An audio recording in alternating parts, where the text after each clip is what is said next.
Okay, and I think we should be live now. So, hello everybody, welcome to the second part of our conference, Living the Posthuman Paradigm Shift, a symposium on Sorgner's on Transhumanism. We're delighted to have a new round of guest speakers here with us. And the first person that will be engaging with the topic is going to be Martine Prange. I'm sorry if I mispronounced your last name. She's a full professor of philosophy, holding the chair of philosophy and humanity, culture and society. Her expertise is on the history of modern philosophy, mainly Kant, Nietzsche, and Foucault. Her current research is on Babeş-Bolyai, critique of media in post-truth times. She teaches, amongst other things, on transhumanism. So let me bring Martine up with us. Hello, Martine, and I will be handing off the floor to you for your presentation. Thank you. Thank you very much, Andre, for your kind introduction. Well, I'm talking to Stefan because I want to congratulate you with the publication of the English translation of On Transhumanism. I think it's a wonderful, concise book that helps the public better understand what transhumanism is and why the public should take note of transhumanism. Futurism is exciting and appealing to the imagination as a bridge between science fiction and human reality. But most philosophers I know, at least, turn away from current technological developments, not realizing how close we are to a reality in which human beings will be mating with robots and become, to speak with Nietzsche, superhumans, that is, enhanced human beings with fantastic health, cognitive, emotional, and mental well-being, and talents, and the perspective of maybe becoming even 150 years old, or perhaps even live eternally. Well, thanks a lot for giving me the opportunity to exchange some thoughts with you, Stefan. As you know, I'm a Nietzsche scholar and not an expert on transhumanism, but I do teach on transhumanism, and in the past weeks I have discussed with my students Nietzsche, Sloterdijk, Foucault, Braidotti and Boström in the context of a discussion on anti-humanism, post-humanism and transhumanism. Now, I side quite with Manuel Knoll in regards of Nietzsche as a progenitor of transhumanism. I think Nietzsche was not. I think he was concerned with the future of humanity and the meaning of life, especially given God's withdrawal from human affairs, or perhaps I should say humanity's banishment of God from the human realm.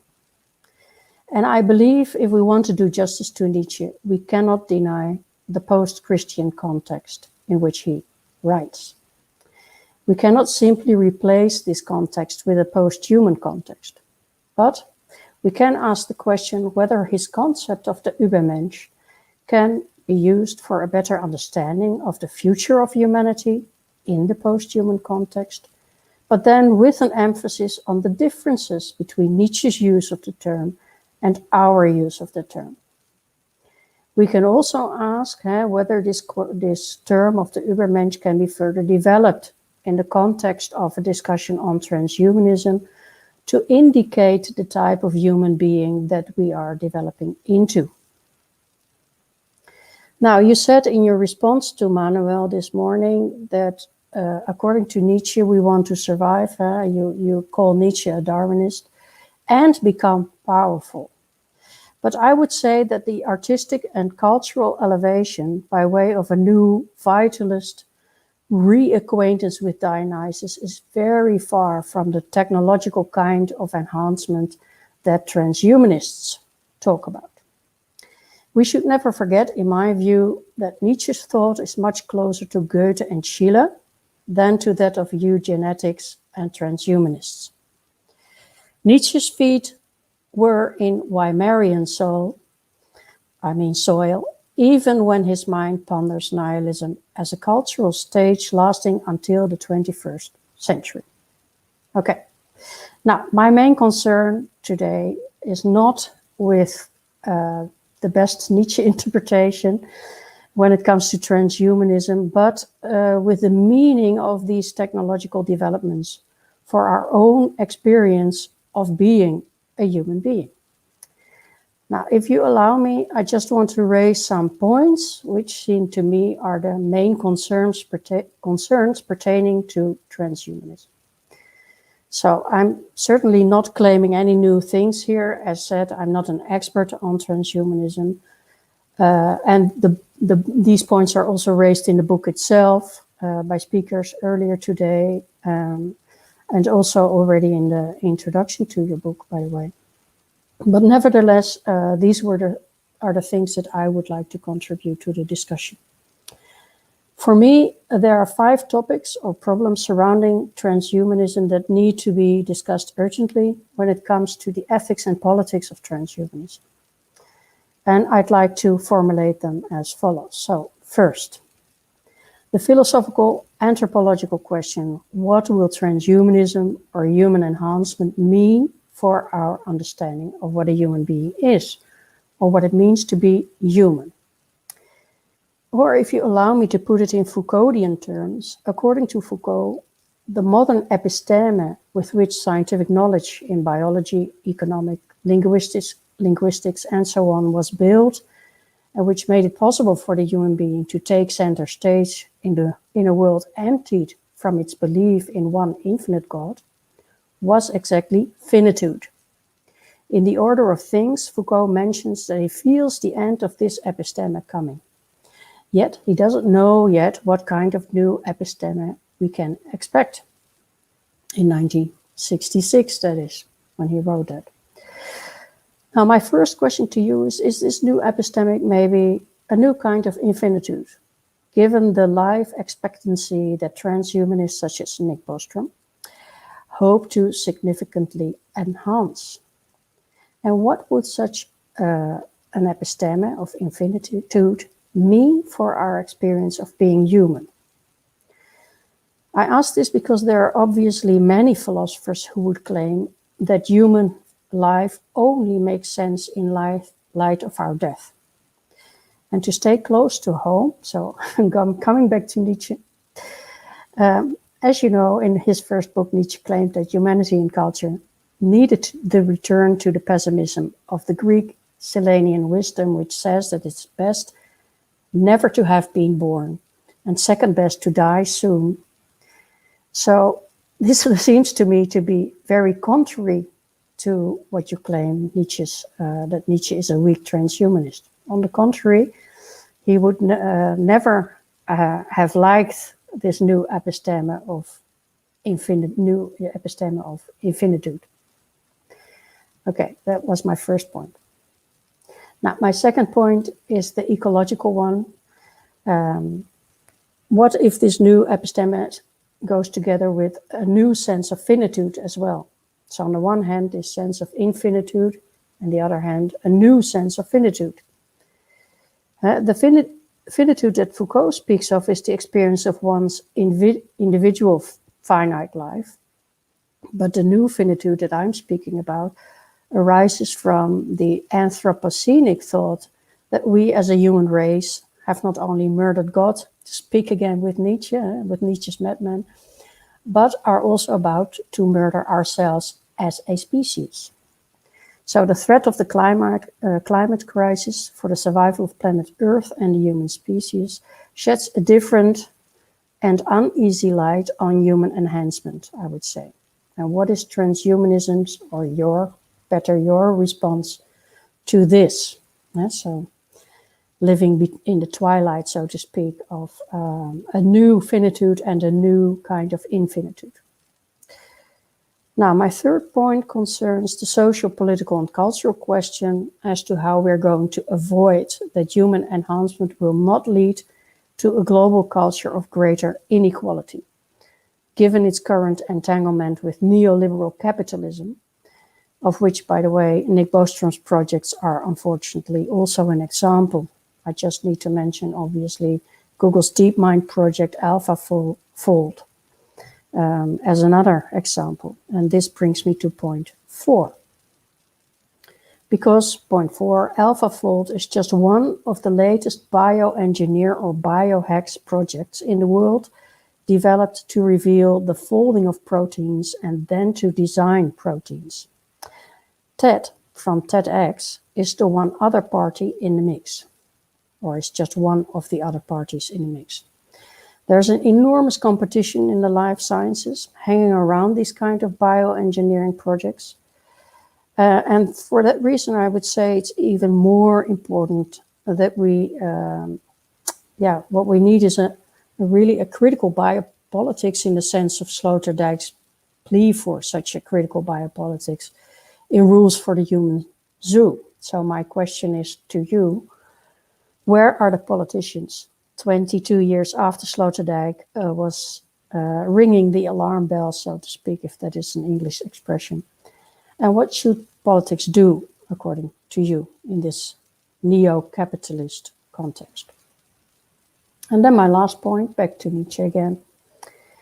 Again, on the point of Nietzsche as a supporter of a weak form of transhumanism, the translator of your book writes in the preface, and I quote, "The present book argues that Nietzsche's ethics of self-overcoming, his ontology of power, and his quasi-Lamarckian evolutionary views can and should be read as supportive of transhumanism, and that a weak transhumanism, or meta-humanism, rejects the premises of humanism in ways compatible with minority rights discourses and leftist posthumanism." End of quote.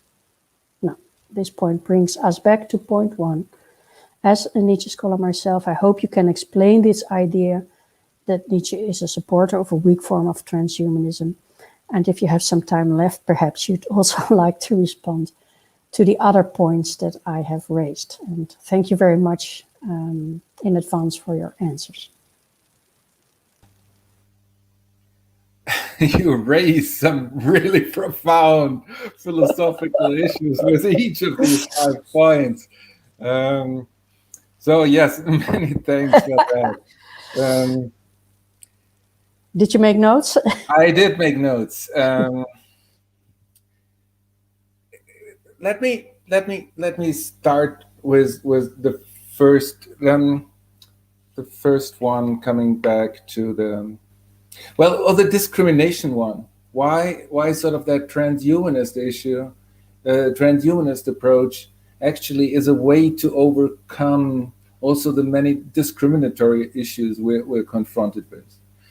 It starts from the understanding of most naturalist and most transhumanist affirm a type of naturalism, which means it's seen as problematic, sort of that dualistic distinction, out of which many of the discriminatory issues have arisen, which are associated with this essentialist human nature understanding, which is part of that humanistic dualistic past, where we basically, it started off with an ontological distinction with the immaterial and the material, which is, I think, the most fundamental element of this essentialist humanist understanding, which is so problematic and which Nietzsche tried to overcome, and which also sort of is in tune with the transhumanist as they have this naturalist understanding, and as a consequence of this categorical dualistic ontological distinction, we've got the immaterial mind, which is associated with rationality, obviously the male capacity, the body as the female, as an association, as a cultural association. That's why reason matters. That in the whole tradition of philosophical thinking, male rationality, that's what has been the dominant aspect, and the female bodily has been the evil, the bad side of our existence. In Plato, we can already see we go to this immaterial realm as being the light, the sunshine as the very origin of the idea of the good, and the darkness as being associated with evil. And here we already see sexism, we see racism as coming about as part of that dualist distinction. And once you move towards a naturalist understanding, but you would have to go further than the simple-minded naturalism, and it's clear that this is a way to move away from that problematic anthropology, which is of this discriminatory nature, and which have these implications, and it goes further. Just two additional things, and it also has the further implications of speciesism, which needs to be overcome, which is part of the transhumanism, which is part of my take on transhumanism. And I would go further. We also need to get rid of aletheism, to get rid of the idea of the truth in correspondence with the world, because it's associated with a lot of violence. And this is all part of the transhumanist endeavors, and strongly part of my approach towards transhumanism, whereby I also I'm aware that there are different transhumanist approaches, in particular, sort of when we see Bostrom, he argues for this utopian version, and with a very strong concept of the good, which would be a hyperhumanism, which I see extremely problematic, and which I'm not sharing, and many others from Silicon Valley as well, who hold really problematic approaches. And so I'm just saying, no, this is not all there is about transhumanism. And that's why I think we need to have a proper philosophical engagement with it, and to develop a proper philosophical approach to transhumanism. And that's what I'm sort of working on. Yes. Well, I highly recommend that you use Braidotti's writings on posthumanism, because he exactly criticizes Bostrom on this topic, because it's a neo-humanism, as she calls it, and it reinstalls this ideal picture of the white male person. So it doesn't do away with, and you want to strip away, you want to strip this picture. So I'm happy that you bring that up. Yeah, and I was asking about the epistemes, but in the first point, but not sure. Just continue, Stefan. And this raises the issue, sort of, to what you also mentioned with the consideration concerning the ecological. And here, if we abandon the old God, which is that. And what are we left with? What are the new fundamental? What's the new ethics which we are supposed to embrace? Where we need to find a basis. Okay, we get rid of. We try to, we are aware of discriminatory nature of the encrusted structures. They are still dominant. They are still effective, and we need to take care of the historical heritage of these historic encrusted structures, while at the same time finding a new way out of it. And that is really difficult, actually, because on the one hand, by moving away to non-dualist understandings in many respects, one disrespects historically inherited inequalities, injustices. And one needs to be very careful and look at the specific circumstances in order to find a response, in order to find a way of dealing with it. One aspect, and this also has to do with the question of global equality, which you're raising, is, and we need to take into consideration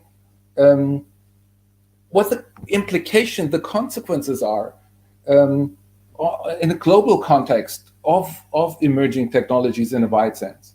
And here, and I'm particularly stressing dissolving the distance between externalized technologies and internalized techniques. Proper non-dualist way of thinking this is also eroded as a distinction. And here we see, I'm looking at studies. That's the best I can do. I'm looking at studies from our world in data. And here we see, in historical context, just looking at the absolute poverty rate, which was 90% 200 years ago on a global scale, which was 80% in the UK. 80% of the entire population were struggling to survive. And now, looking just at the studies, and we're not talking about relative poverty, we're talking about absolute poverty. So the same standards of just basic survival apply. Now we've got the absolute poverty rate globally has dropped to 10%. And even in the worst, economically worst of countries, there is still the lifespan has increased significantly. And these are two indications which clearly reveal, and in most countries it's been significantly higher than it was in the developed countries now. So, and this seems to me a clear indication that is what matters. That is what sort of less people suffer. Okay, Stefan. But that's wonderful news. But we also know that the 1% of the richest people in the world, well, we're talking about Elon Musk and these guys, have more money than all the women and children in the whole of Africa together. Yeah. So there are also really signs that inequality is growing in the world. And by the way, not only between Africa and the first world countries, and I'm not talking first world countries, actually I'm just talking about Bill Gates and Elon Musk and these guys. Yeah, these are like 5 or 6 guys have all more money than all the women and children in Africa. But also in my own country, the inequality is growing. And I'm afraid that when inequality grows, what is going to happen with technologies that become available through transhumanist developments, we should be careful, and I'm less optimistic than you in this regard. I know that already from you. And the second thing that springs to mind is, to what extent are you different from Rosie Braidotti, actually, because you sound so much like her, actually, like her critical posthumanism. So what's the difference, but since this workshop is also called posthumanism, the difference between posthumanism, or her posthumanism specifically, and your transhumanism? But that's a side step. I just want to leave the floor to you now, and you can continue. I think when it comes to, in particular when it comes to ethical issues, sort of her solution move into a different direction. And that has to do with this. She strongly advertised this relational ethical approach. And I share, ontologically, I'm aware, I understand, as Nietzsche with this, thing is the sum of its effects, a relationalism, interaction, Karen Barat, and, I share that basic understanding. But I don't share that this should have can be applied in the ethical context. It can be applied, but I don't think the implications are such that is in our interest, that this is how we want things to be. And here, I do uphold in the end an ethics of liberal autonomy. I'm aware there's no such thing as free will. I thought you didn't believe in autonomy. I don't believe in autonomy. Autonomy doesn't exist. Autonomy doesn't make any sense, cannot be justified ontologically at all. I don't, exactly. I don't. But that's why I said it's a fictive ethics of liberal autonomy. It's the idea fix that Nietzsche talks about. So it's a we need it. Yeah, it's a fictionalism. It's not perfect, but it's as good as it gets.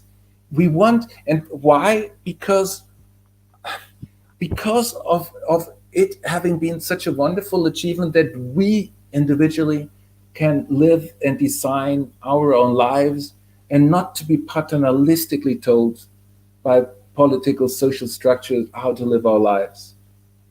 To gain as much of that personal freedom space as possible. That's why I think it's a fiction, and it so, doesn't. But what role is left for politics then? Because I asked you that as well. We need a critical politics. Exactly. Exactly. I refer to Sloterdijk. Yeah. And here the question of harm comes in, and harm doesn't only apply to to other humans. Harm applies to other persons, and on different levels of suffering creatures. There is a harm which can be done to future generations, and that's where the ecological issues come in. And then we need to dynamically discourse on what counts as appropriate. Where does appropriate harm stop, and what can still be justified as a legitimate way of acting. But what we can harm also future generations, and so this turn towards a personhood to non-human animals, which includes that, is a shift of moving away from the traditional understanding, but it still upholds sort of this basic notion of various personhoods, without, and Rosie would accuse me, and she's done so. This is still a type of dualist way of thinking, and I'm saying no, this is not dualistic. It's a new hierarchy. It's based on different capacities of suffering, which doesn't exist. But it's because why suffering is plausible, and that's sort of a pragmatic solution. It's as good as it gets. You see what I'm? That's why I differ. We share a lot, but sort of I guess I'm more pragmatic also in the sense I particularly think sort of that plurality of flourishing, the freedom we've achieved as part of the Enlightenment, is an enormously important achievement, and I'm afraid of. And you don't believe in autonomy. You say don't believe freedom of enlightenment, and then you say you don't believe in autonomy. Exactly. Okay. So that freedom is also an illusion, but an illusion that we need. Yeah. So, okay. Yeah, you remain a Nietzschean. I'm happy for it. I'm not sure there are still questions in the chat or so that you need to answer. Because I can't see them. No, but you've had, hang it's on. Not that you have really answered all my questions. No. But it's almost past. So if there's for now there's nothing in the chat, but I would have a bit of a question for you, Martine. Okay.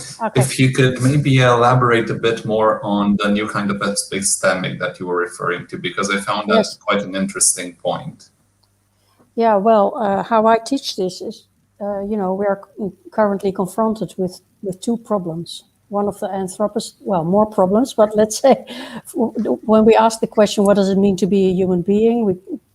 In these times, we need to ask the question with reference to the Anthropocene, so the climate crisis and all the thinking about that. And so the fact that we see ourselves confronted with the problem of the extinction of the human race, the possible extinction of the human race, and our environment, not just the human race, by the way. So that gives us a very new perspective on things, because we have always thought about the human being in its finitude, but not, in the context of the possible extinction of the whole human race caused by ourselves. So that is a first possible episteme, I would say, because Foucault says, I sense a new episteme coming, but I don't know which one. I don't know which one either, but this one could be one. On the other hand, we have all these technological possibilities that transhumanists embrace and think about critically. Stefan more critically than Nick Bostrom, in my opinion. And that actually places us for the possibility of the infinite human being, the eternal human being. And that this tension between these two positions is so extremely interesting. So we need to think at the moment about the human being by positioning us in the midst of this enormous gap between and tension between these two positions. Not that I have a solution or so, but this is why I think it is important for us to revive philosophical anthropology. And with philosophical anthropology, I do not mean the usual suspect, Plessner, etc., Galen. I mean thinking about the question, what does it mean to be a human being? And that is something that all philosophers have done. But philosophical anthropology has been dead for some decades, I think. And the developments in robotics and in the climate crisis and transhumanism show that, philosophical anthropology is a very important discipline again.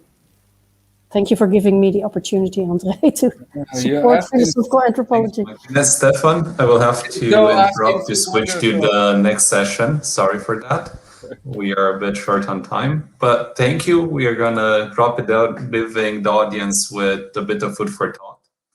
And we are going to switch to our next presenter. So our next presenter is Roberto Manzocco. I hope I pronounced the name more or less correct. Is an Italian science writer, journalist, and historian of science, specialized in the history of in the history and philosophy of biology, technological innovation, and technological forecasting. He has also written books on philosophy and pop culture. For example, his first book was about David Lynch and philosophy. He published with Springer, Transhumanism, Engineering the Human Condition. He's currently working on a book on the topic of genius. So let me bring Roberto with us to the stream. Roberto, I'm going to hand over the floor to you. Thank you. Hello, everyone. Can you hear me fine? Can you hear me fine? Yeah, we can hear you. Okay, perfect. So, hi, Stefan. Good to see you again after such a long time.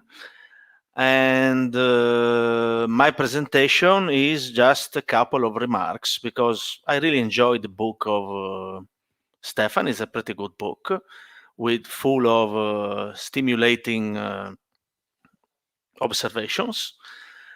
And before talking about, I have just a couple of points to raise, not much.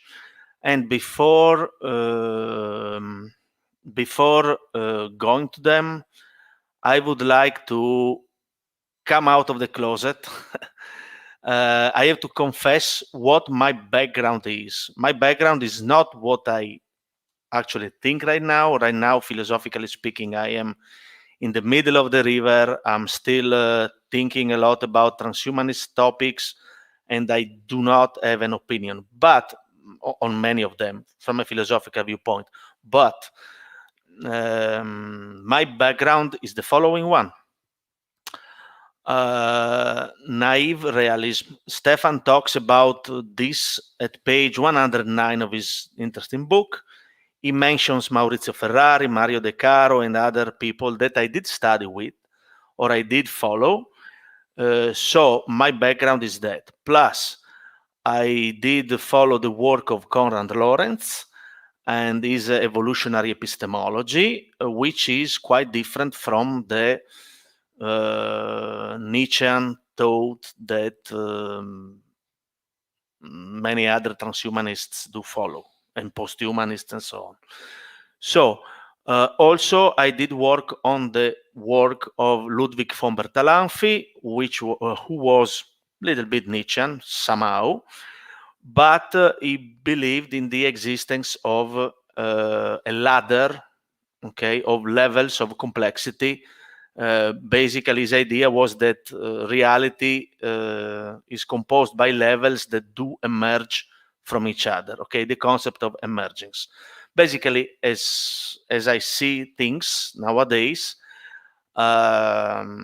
is that in contemporary thought, in contemporary philosophy, there is a struggle between two tendencies. One is the hermeneutic one, and the other one is the one who constitutes my background, which is the realist one.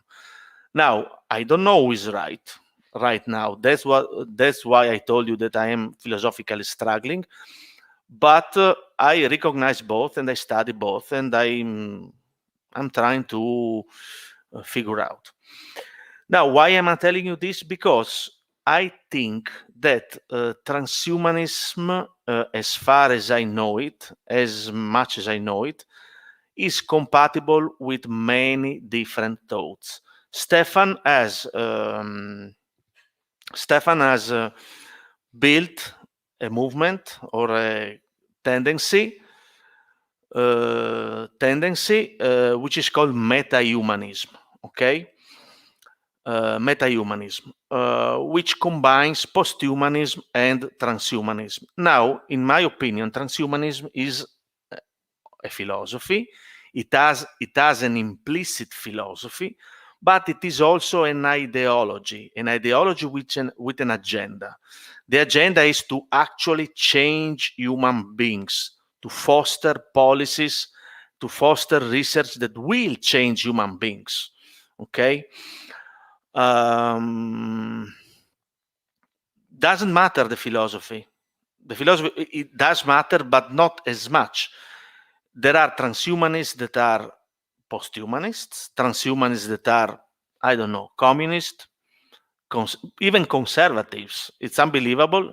That is hard to believe for me, but I found, or religious, and so on. So my point is that it doesn't really matter from the transhumanist viewpoint what you believe in. What it matters is that we do something, okay? We change, and then we will see. In changing humanity, we will push human beings toward a plateau from which we will see things in a different way, and we cannot foresee, of course, what we are going to see. Another couple of things I want to say. First of all, the problem of death. Death is a big no for transhumanists. And in his book, Stefan says that the idea of immortality is a rhetorical device, okay, for transhumanists. Well, for some of them, for sure, but many others are pretty serious about immortality. For example, Stefan mentions the idea that sooner or later, even if you are immortal, the universe is gonna die out, and the universe is gonna die out, so your immortality will also be gone. But there is at least one transhumanist, John Smart, that wrote an interesting paper which is called the Transcension Hypothesis. Probably you guys heard about it. The Transcension Hypothesis is the idea that we will, or our posthuman descendants will find a way out of the universe. Okay, this is pure science fiction, pure speculation, of course, but yet it's a possibility. It's an idea. The idea that some transhumanists want at least become immortals. Now, not all of them, but many of them. And then keep in mind that the Lifeboat Foundation, for example, is another transhumanist institution that tries to develop plans to prevent accidents of any kind, to prevent catastrophes of any kind, in order to guarantee that humanity will survive till the far future. Or the concept of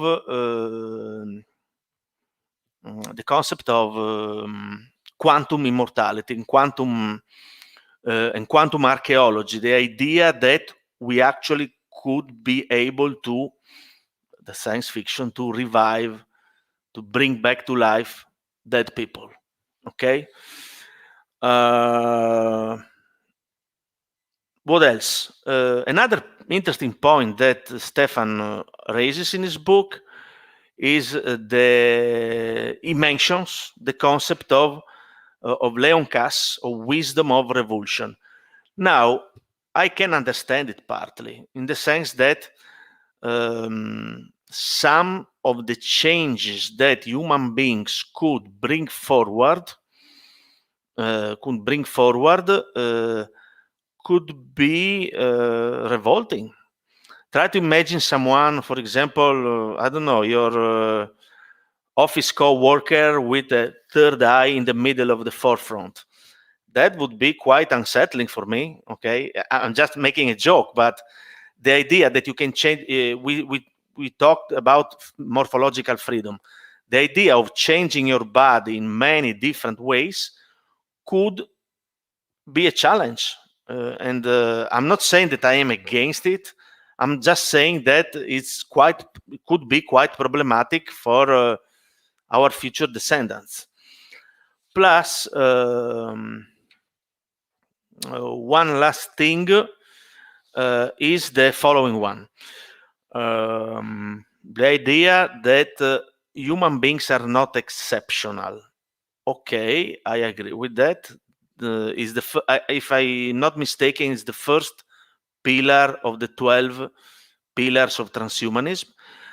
Okay, maybe we are not exceptional in absolute terms, but if you think in systemic terms, and you believe, if you do believe, that reality is hierarchical somehow, because one level emerges from the other in the systemic view, the Bertalanffy view.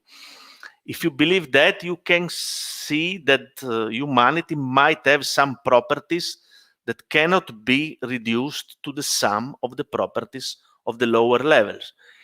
In this case, we could say that human beings are relatively exceptional, not absolutely exceptional, but they have properties that are not explicable with the lower level properties. I hope this makes sense.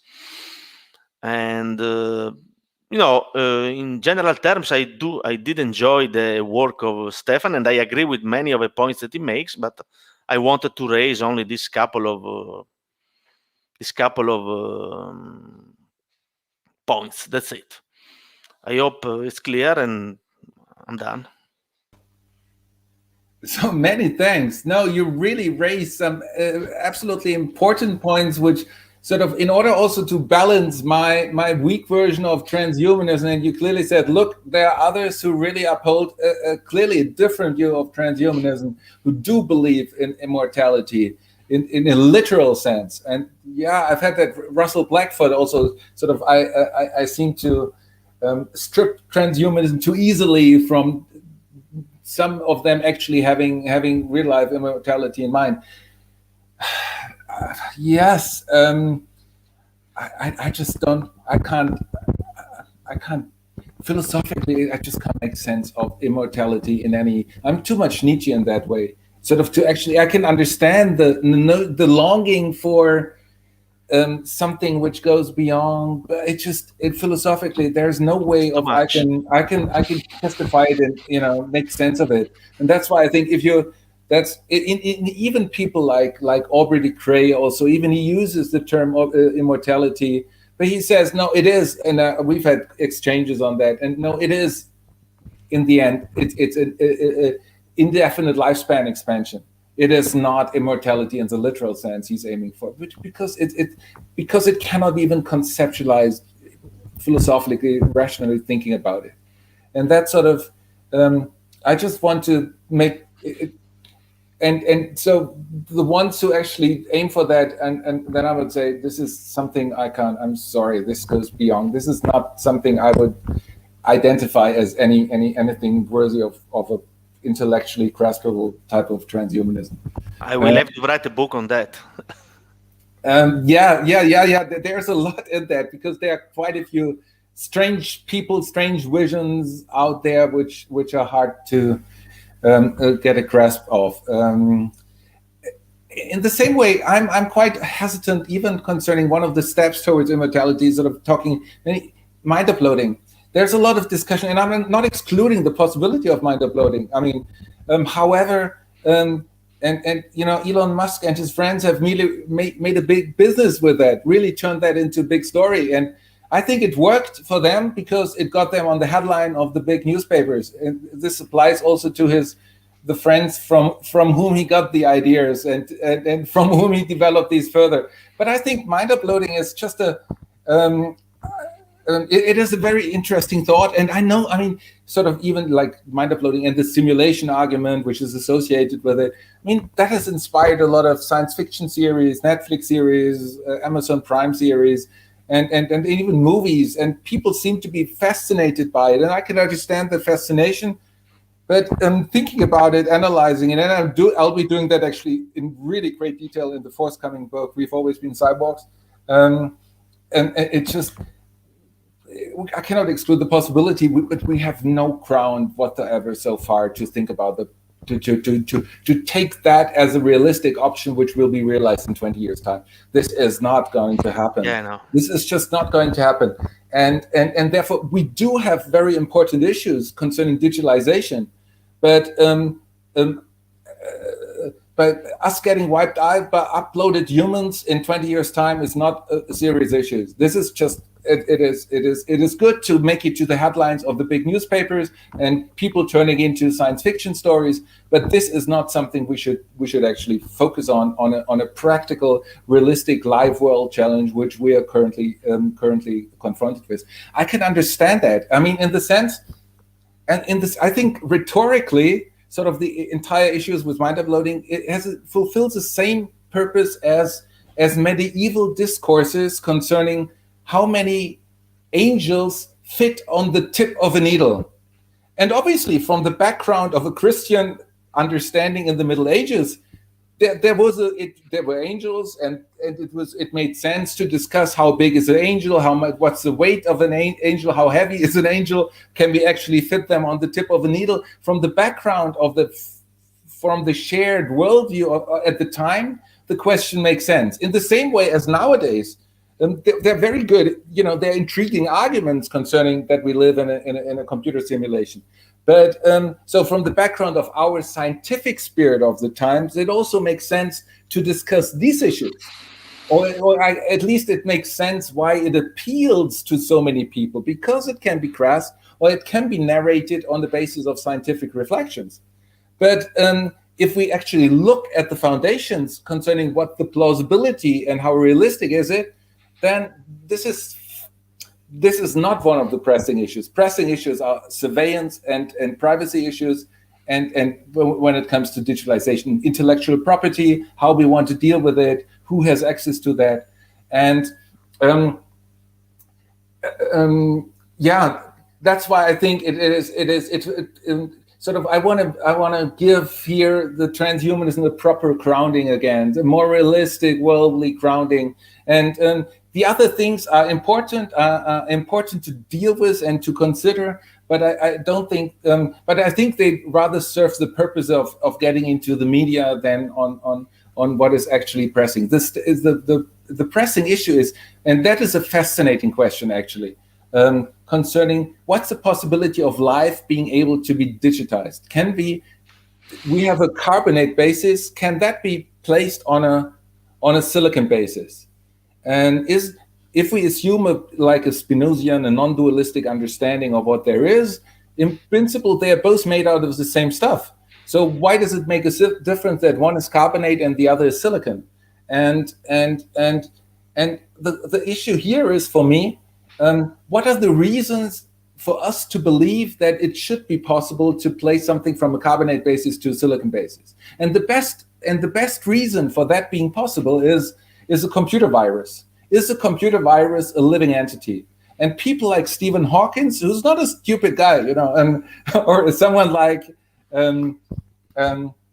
others as well, regard a computer virus as a living entity, because it's self-replicating. It is self-replicating, but it needs a host. It doesn't have a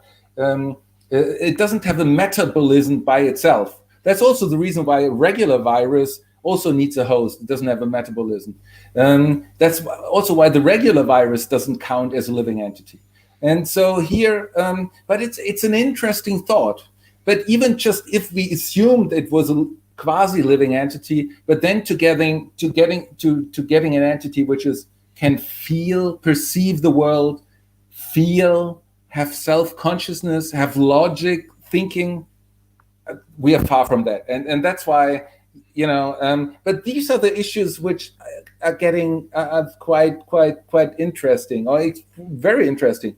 Can we transform something from a life into a digital life forms? Can we create that? So this is another issue where I think I differ from quite a few of the transhumanists who say, mind uploading, immortality, and I try to I'm too Nietzschean. We need to have something which is more, based in the life world, in our experience, where we have good grounds for actually what we uphold. We need to also prioritize what are the really important issues to deal with. And that also relates to the question of your exceptionalism, which you referred to. Are we humans exceptional? Well, so far, the way we use our language, we are the only ones who can use the language in the way we can use it. That's true. In that sense, we're exceptional. There are vampire bats in South America who are the only entities who can live on blood only. They're exceptional in a different sense. And there are many other animals who have their exceptional capacities. But that is not meant by an exceptionalism in the traditional sense. Exceptionalism in the traditional sense was we possess divine spark. We possess something immaterial. And that is the difference. And so taking a naturalist, no, there is no more the option of, it's no longer plausible that we possess a divine spark. But of course, there are always exceptional foundations, but these type of capacities which we have and which others have are not a justification for us being ultimately superior to the rest of the world. Okay. But if we had the divine spark in us, then that would be a good justification, or that has been the good justification. Do you see what I'm? Yes. I'm going to interrupt a bit so we can bring the audience in as well in the discussion. So David Wood has a question for the two of you regarding John Smart's Transcension, on whether or not you see it as somehow fundamentally flawed. So if you could start from this, I'm going to... No, I like it, actually. I do like it. I don't think it's fundamentally flawed. I like it. I am one of the bad guys in transhumanism. I am the one who I don't believe in immortality, but I like to think about that. It's a cherished idea, okay? So, who knows? Maybe in 1,000 years, I don't know. But the John Smart Transcension Hypothesis is not stupid, in my opinion. It's a smart hypothesis.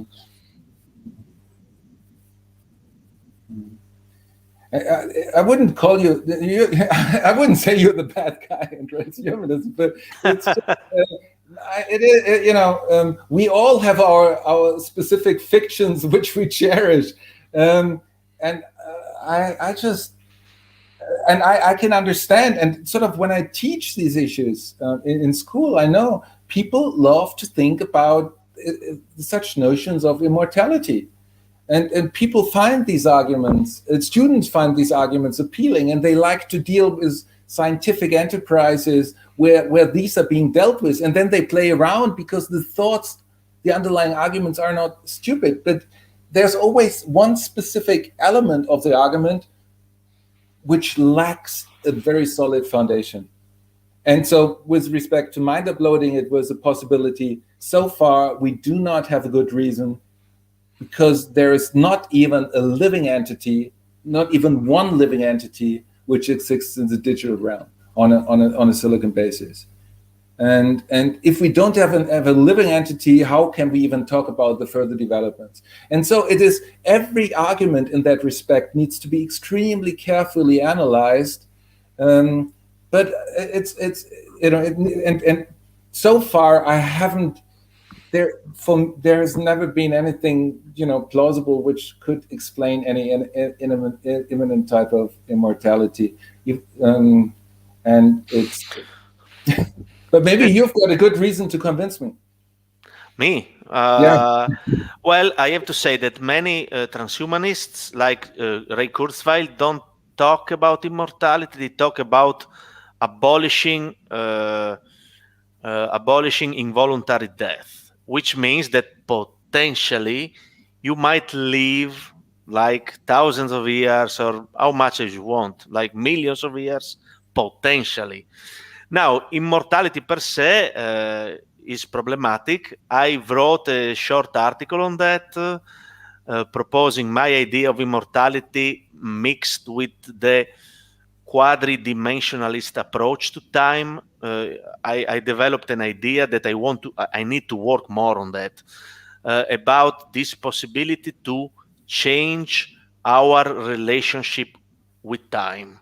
Okay, but this is, I'm just throwing the rock and hiding the hand, as we say in Italy, because I don't want to say more, because I'm still working on this thing. And as I told you, I might write a book on that. Let's see.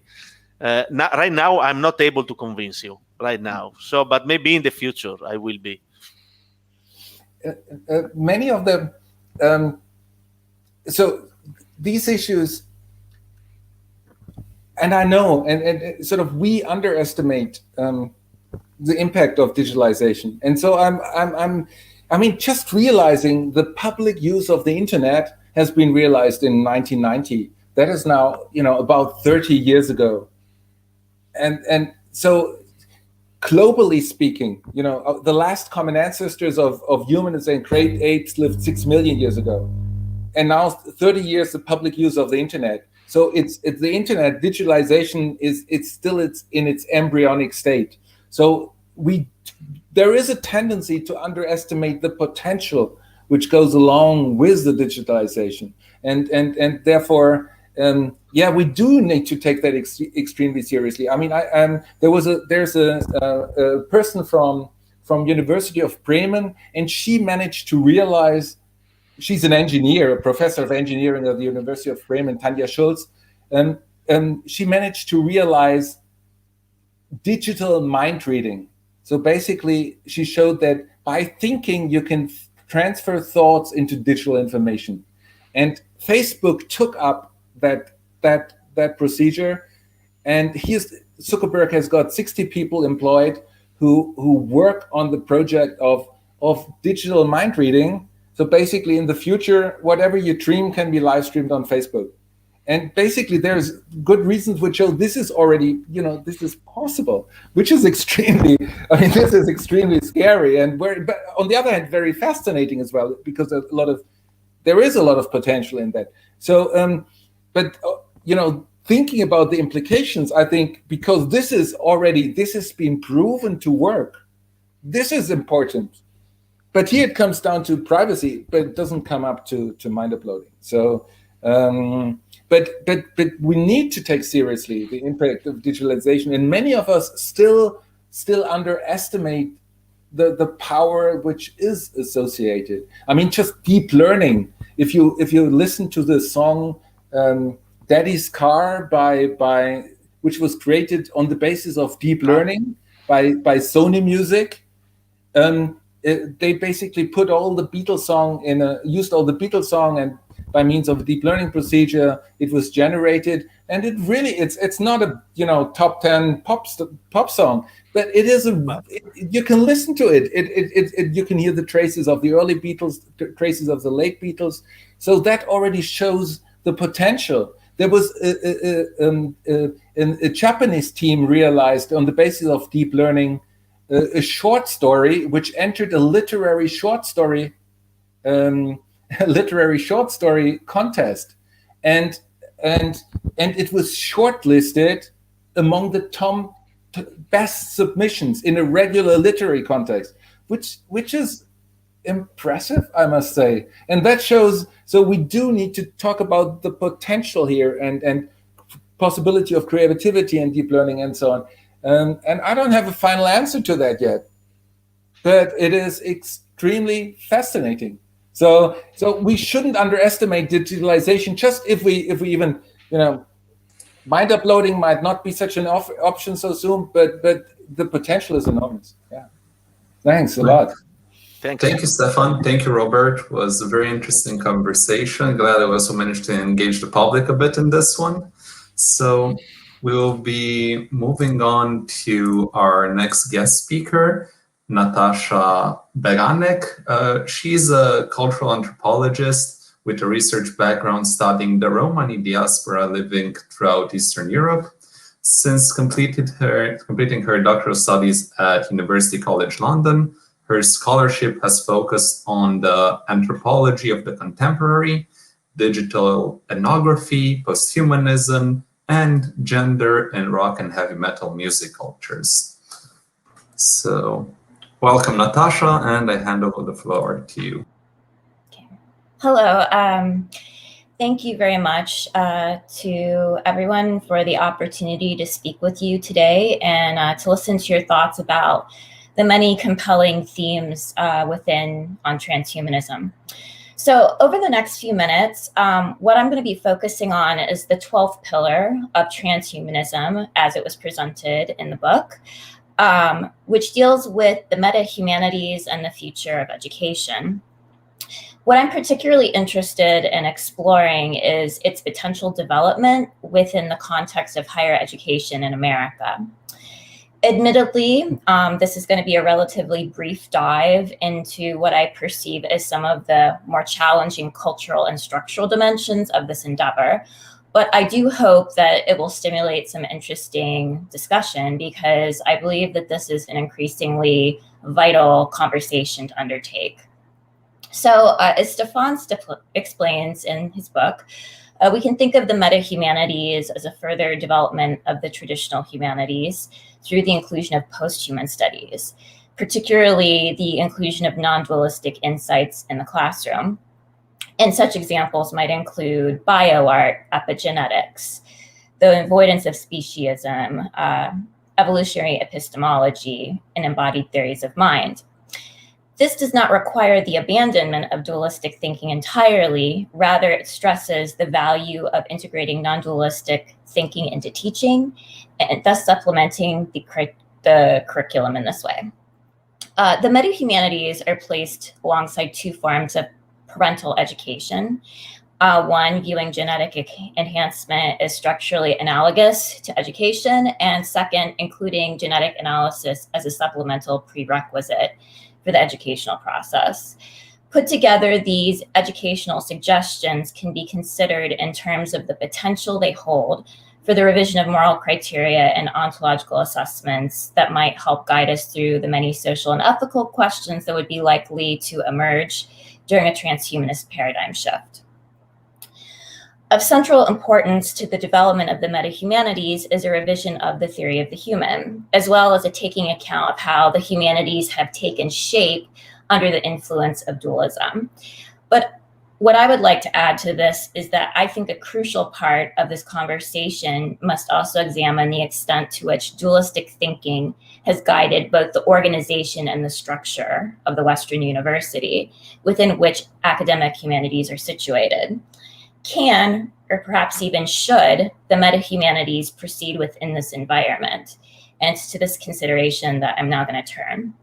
So in his tract on rethinking the end of education, William Spanos, a literary critic, identified three key historical moments: the Enlightenment, the 1970s, and the post-9/11 years, in his critique of the humanist university. First, he traces its structural roots back to the Enlightenment, during which time man became the measure of all things in a sort of naturalist supernaturalism. This humanist secular ontology privileged the word of man at the expense of other senses, leading to an instrumentalist and panoptic perspective in relation to knowledge production.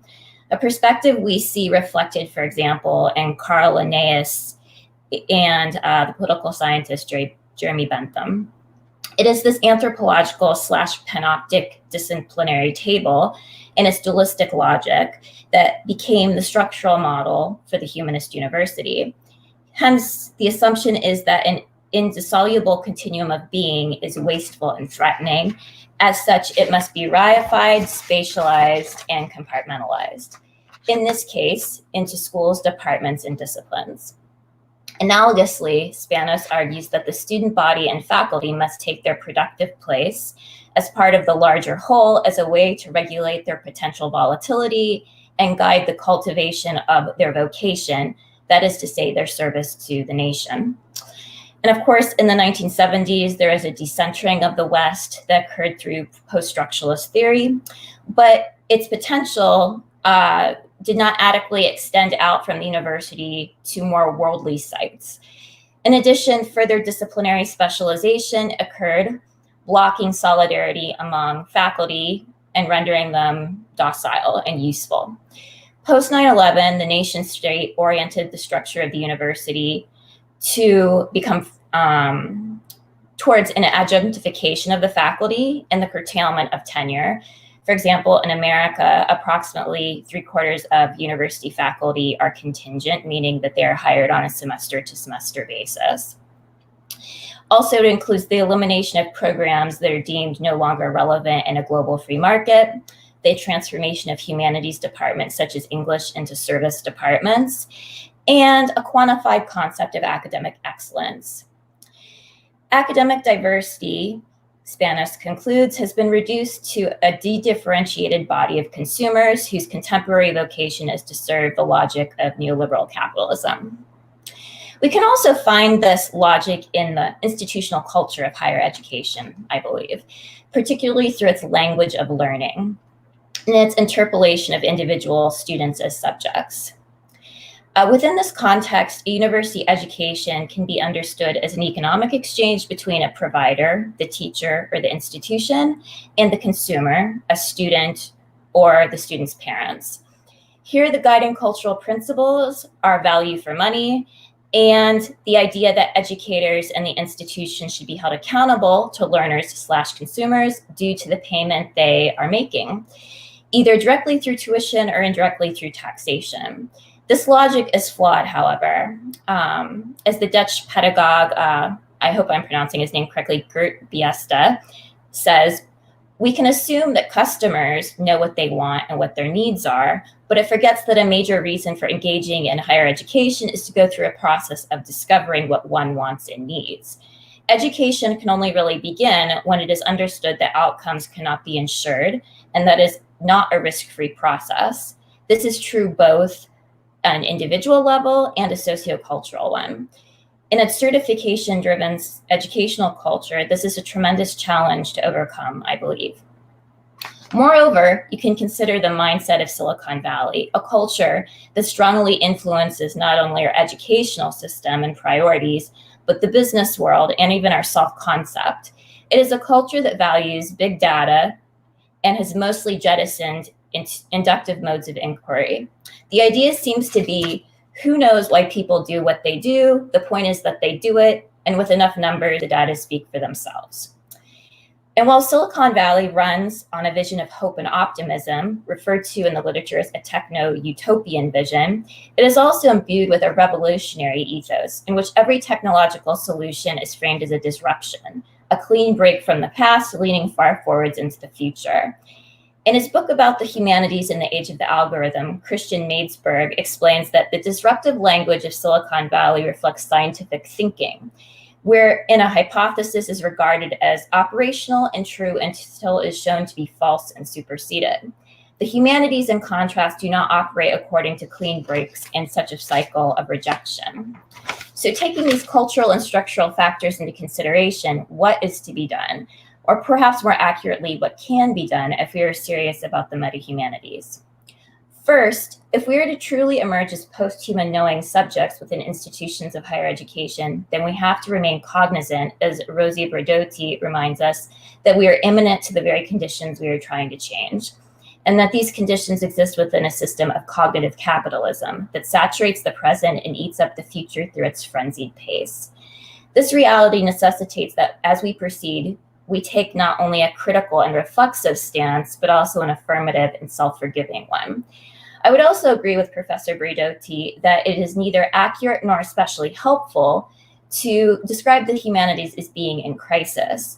The depth of knowledge that I observed, for example, last week at the European Humanities Conference out of Portugal vividly demonstrates that the humanities both can be and cannot fail to be important. The contributors to today's symposium on transhumanism also make this abundantly clear. There is already an abundance of theoretical discussions about the post-humanities, so an increased emphasis on the development of a methodology and pragmatic action is of particular importance, I believe. A question I pose for later discussion today is how a higher educational culture of risk and experimentation can develop within the university when it is being run according to a business model. Second, I wonder, or perhaps worry, if the depth of knowledge within the post-humanities and the passion of its purveyors will be enough to encourage a more widespread acceptance of its ideas outside of academia. In full transparency, as I write these words, I sit behind a desk in Ohio, USA. Roughly speaking, I can describe myself as bicultural, attuned to the prevailing perspectives of both academia and the Midwestern Bible Belt in equal measure. I am old enough to remember a time, or a memory of a time, when higher education was valued for its own sake and academic scholarship within the humanities was accorded a certain level of public appreciation. There was an openness within mainstream society towards the knowledge that was generated by people in the humanities. However, now there exists a tangible antipathy towards the notion that professors would lead any sort of cultural sea change. There's a prevailing sentiment that academics are totally and intentionally detached from the real world. Finally, while the humanities might not be in crisis, the majority of individuals who teach the humanities are in crisis. Institutionally, there's no place for them to flourish. There are multitudes of intelligent and passionate scholars who, for lack of a better term, are circling the drain of academia because they have neither the financial nor the emotional resources to translate their skills and ideas into action. I want to close on an optimistic note because I feel like I've been somewhat pessimistic. So I will end with this question. Assuming that the post and meta-humanities find the space to theoretically and practically flourish, what will the shift towards an ontology of becoming mean for the restructuring or destructuring of the post-humanist university? Thank you.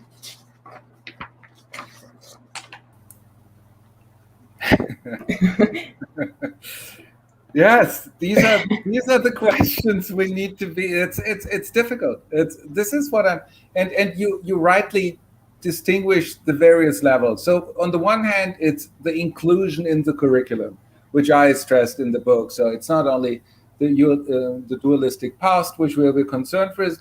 In order to be inclusive, we should also be, we need to make people aware of what is the various dualistic structures and disciplines and revisions which are going on right now. And there are still, even in that respect, there is, depending on the field in the humanities, there is still some hesitation on many professors in the humanities to embrace even just to focus on contemporary issues. They just prefer to do what they've always. But this openness, this is a challenge. But that is one element. But there are obviously other steps, and the other steps which you rightly mentioned. So it also has to do with the setup of a class, the arrangement of a class. We need to see sort of just how a university class is arranged. Normally affirms the traditional dualistic structures. It's like on a stage. There's a performer, and there's the audience.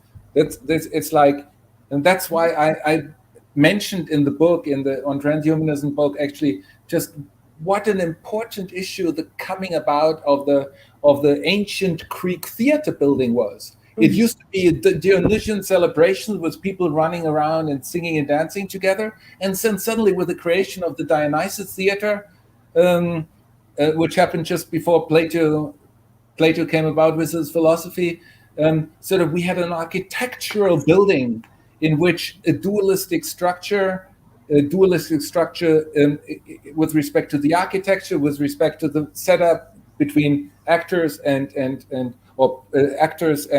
audience, but even within the actors, there's a choir and the individual protagonist. So that seems to be an important step for the creating of this dualistic mindset, and overcoming that, and also has implications for this. And we've had Jaime del Val in some of his presentations when he did that in various conferences. So he just said to the audience, move around as you wish during my talk. Sit down on the ground, stand on the chair, and I will move around and talk in between and interact with you. And not in order for this to become a standard procedure, but it changes your perspective on what is being been said. It's more interrelational. It changes your perspective on the various issues you deal with. So it's just a structural setting of a class has to do with the content. So content and form are closely connected, and so this would have to be rethought, or at least some rethinking would have to be considered. More interaction, closer interactions, exchanges taking place. And the third element, which you rightly mentioned, what is the overall structure of a university? Sort of the institutionally, in order to revise, accommodate this new way of thinking. And I'd like to highlight. Actually, I'm asking my students. So, what does you going to school? What does school mean? Where does school come from? And no one, and hardly anyone, mostly no one knows that it comes from skole, from the ancient Greek. And skole, it means leisure. And then we reflect upon what the meaning of leisure is. And mostly think about when they hear about leisure, it's about watching Netflix series, having an aperitivo with the friends, and playing soccer. But that's not leisure in the ancient Greek meaning of where also school comes from. It was the absence of being constrained, having the free time to dedicating to an activity of being engaged with the most central, most important questions in the world. That's what. So basically, it's an enormous privilege, and someone has to pay for the privilege, and that raises obviously important questions and issues. And so skole is a privilege then it was for the aristocrats who had the time to reflect upon the eternal philosophical question. However, we also need to we cannot simply return. And now it's a consumer model, as you rightly said. It's sort of the paying client, and it's a university as a provider. Normally, in order to, prepare students for getting a training in order to make a lot of money in the life world, and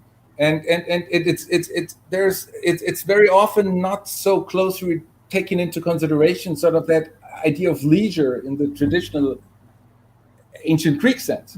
But leisure in the ancient Greek sense also implies that there is knowledge to be gained. There is eternal, unchanging Platonic knowledge, and we don't have that anymore.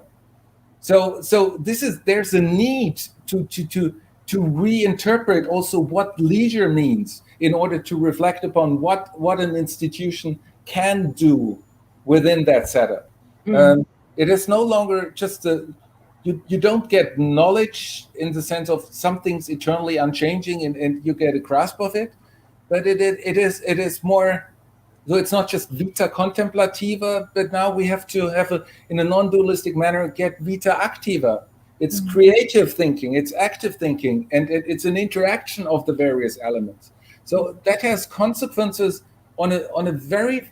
So this paradigm shift has consequences on a very fundamental level. It really, there's a need to significantly revise also the overall structures. And I think, and you're very good just in raising the issue, because what exactly the implications for these revisions are far from clear. No, and just to take, we need to be aware of things having come about as a consequence of certain structures, like the setup of a class, dualistic, audience and performer, and where they started, in order to get aware of what could be altered, which elements would have to be altered, and I don't have a ready-made answer, and that's why I'm engaging with everyone and trying to find a solution. So there are certain elements which I think we need to take into consideration, and also I think a re-evaluation of leisure as something to be proud of, to have free time to thinking, actively engaging with the world, not in order to grasp eternal knowledge, but to get just a better understanding of what's around us, finding a structure, what to deal with. Yeah, and so a re-evaluation would have to go along with that, but it would have to be a new meaning, which is also engaged in active action in creative activities.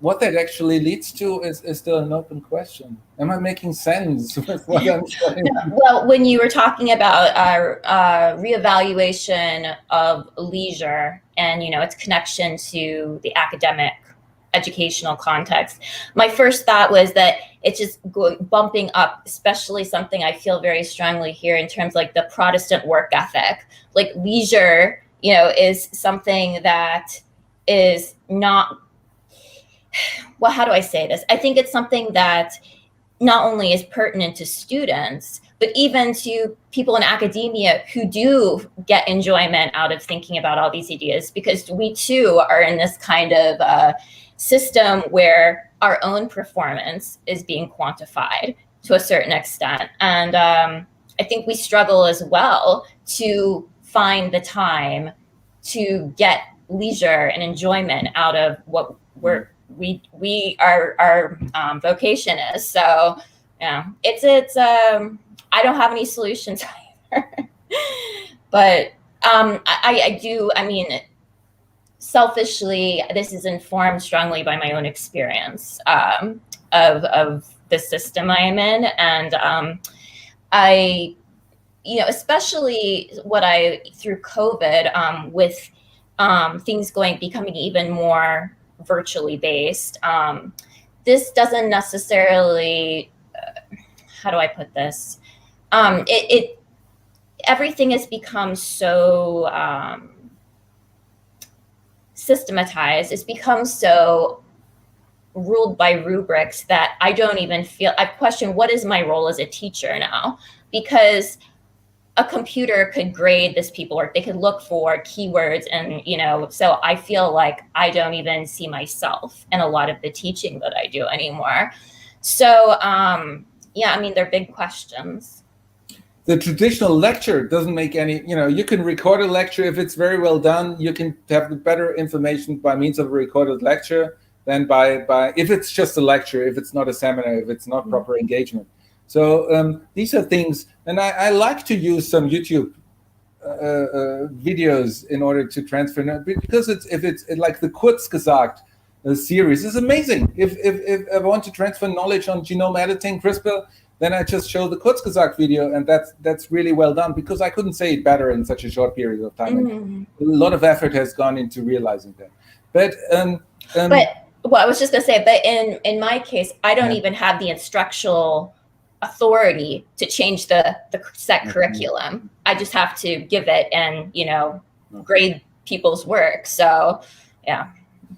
That is a challenge. I can for example, that I've developed a course on posthuman studies, and the students like it. They love it. They for the first time get a better understanding of what is going on right now. And then I try to, if students are particularly interested in, I regularly host a JCU posthuman studies workshop once a semester. Once a semester, which basically is I usually include some students, some former students, some local academics, and some world-leading academics. And then there are people like in the forthcoming, there will be a JCU posthuman studies workshop on the arts in fall, and the keynote speakers will be Eduardo Kach and Nina Sellers, and world-leading artists. Eduardo Kach established the notion of bioart, but they will be together with students from JCU at the same panel in the same duration mostly, and engaging in the thought just engaging in exchanges and with local academics, and they get an understanding. So it's a practice of getting people connected, getting people thinking, engaged, and they're getting more prepared if they're taking seriously. And that's a way of trying to break established boundaries. And here they can be actively engaged and present something in such a setting where it's taken seriously. They get the appropriate sort of preparation as part of the course. And I've seen, people who've done it seems to also quite be engaging in the sense many of the students, they've afterwards received offers from very good institutions, from New York University, Oxford, from London, and so on. And so it is a way, and these are all little aspects, tiny aspects. They are not sort of the final, they are not the big institutional changes which also go along with it. But these are small steps which I think on an individual basis for the people involved, they do matter also quite a lot, no? But concerning what needs to be done from an institutional side, that's still very much of an open question. And even that Nietzsche has already recognized that in the sort of in the 19th century, when he stressed sort of this death of God as an event, and together with this loss of the absolute truth in correspondence with the world, is an event of whose implications, of whose consequences we haven't grasped by far, and it will take a long time until we just follow through all the implications of that way of thinking. So that's why I think these exchanges are so important, and meeting and trying to find a better way to engage with it. Mm-hmm. And I'm sure that, I mean, some of the little changes that you're mentioning with some of your own classes, I mean, that's fantastic. But I also think naturally it will depend on probably the student, the university in question, and in terms of receptivity to that. Because a school that I've taught at, there was the creation of a research and applied social research degree program, and to make sociology students be more marketable in the job industry. So there was a move to try to integrate the quantitative, qualitative, blah, blah, blah. And it's kind of funny. One of my colleagues came up with the phrase, like, there's usually the phrase, if you build it, they will come. Well, it was built and nobody came. No, students were not interested. And it was interesting, again, given this business context, that we spent so many departmental meetings on rebranding this major. How can we make it more appealing to students? And in the end, what it was determined is the students at this school who were interested in studying sociology did not want to learn about data analytics or quantitative approach. It just wasn't what they wanted. So, I know. Yeah. Well, so thank you. But it is. So on the one hand, one of the aspects in post-human studies, I think, sort of the integration of, it is the integration also of natural sciences and knowledge and awareness of engineering in the humanities. But it's not just a one-directional development. It is also at the same time, and this needs to be, so it's not just like the natural sciences take over the humanities, but at the same time, it's a further recognition of ethical, relational, humanistic reflections for the natural sciences, for people doing business and ethics and so on, and further integration into their curricula. And so it is that relationalism. That doesn't mean that a business person needs to become an expert in humanistic studies, but in further courses should be applied, and that someone coming out of the humanities should have an understanding of what's going on in the biotechnologies, digital technologies right now, in the same way as someone in business and so on, and should have an ethical awareness, an awareness concerning what intellectual philosophical engagement means. And sort of that is also a non-dualistic integration of tearing up established boundaries, without necessarily having to lose the specialization which goes along with the specific disciplines. And I think these are at least some of the traces which we should work on and should consider further. And that's what, with the Journal of Posthuman Studies, which I established with Igwe University and James Hughes, is also trying to promote that. With the journal now, it's a proof, an established journal, that it's a discipline which is worthy of being taken seriously within academia. It's not, just a bunch of people thinking something new, but no, it is something which really deserves intellectual engagement and has practical implications as well. Thank you both for the delightful conversation. We will be moving to our next guest. Our next guest is Aura Elena Schussler. She's an associate lecturer at the Department of Philosophy, Faculty of History and Philosophy within Babeş-Bolyai University from Cluj, Napoca, Romania. Since 2018, she's the founder and organizer of the Transhumanism, Posthumanism, Meta-Humanism circles at her institution. She's also the author of several articles on topics related to transhumanism and posthumanism, technology, religion, and sexuality, and author of 2 books in Romanian. Hello, Aura. I will hand over the floor to you. Thank you, Andrei, for this kind introduction. So today, the notion of transhumanism has become an increasingly used term, not only in the academic sphere, but also in mainstream society. Consequently, the tendency of some to take the notion of transhumanism for granted can lead to a series of misunderstandings, not only regarding the concept per se, but also of what this cultural and philosophical movement represents in the social, scientific, educational, medical, economic, or political paradigm by challenging our natural and traditional limitations. Stefan and Sorgner's book on transhumanism is a deep reflection on several topics linked to the theory, which focuses on the different ways in which transhumanism, via medical and technological means, can change people's lives in the direction of radical plurality of the good.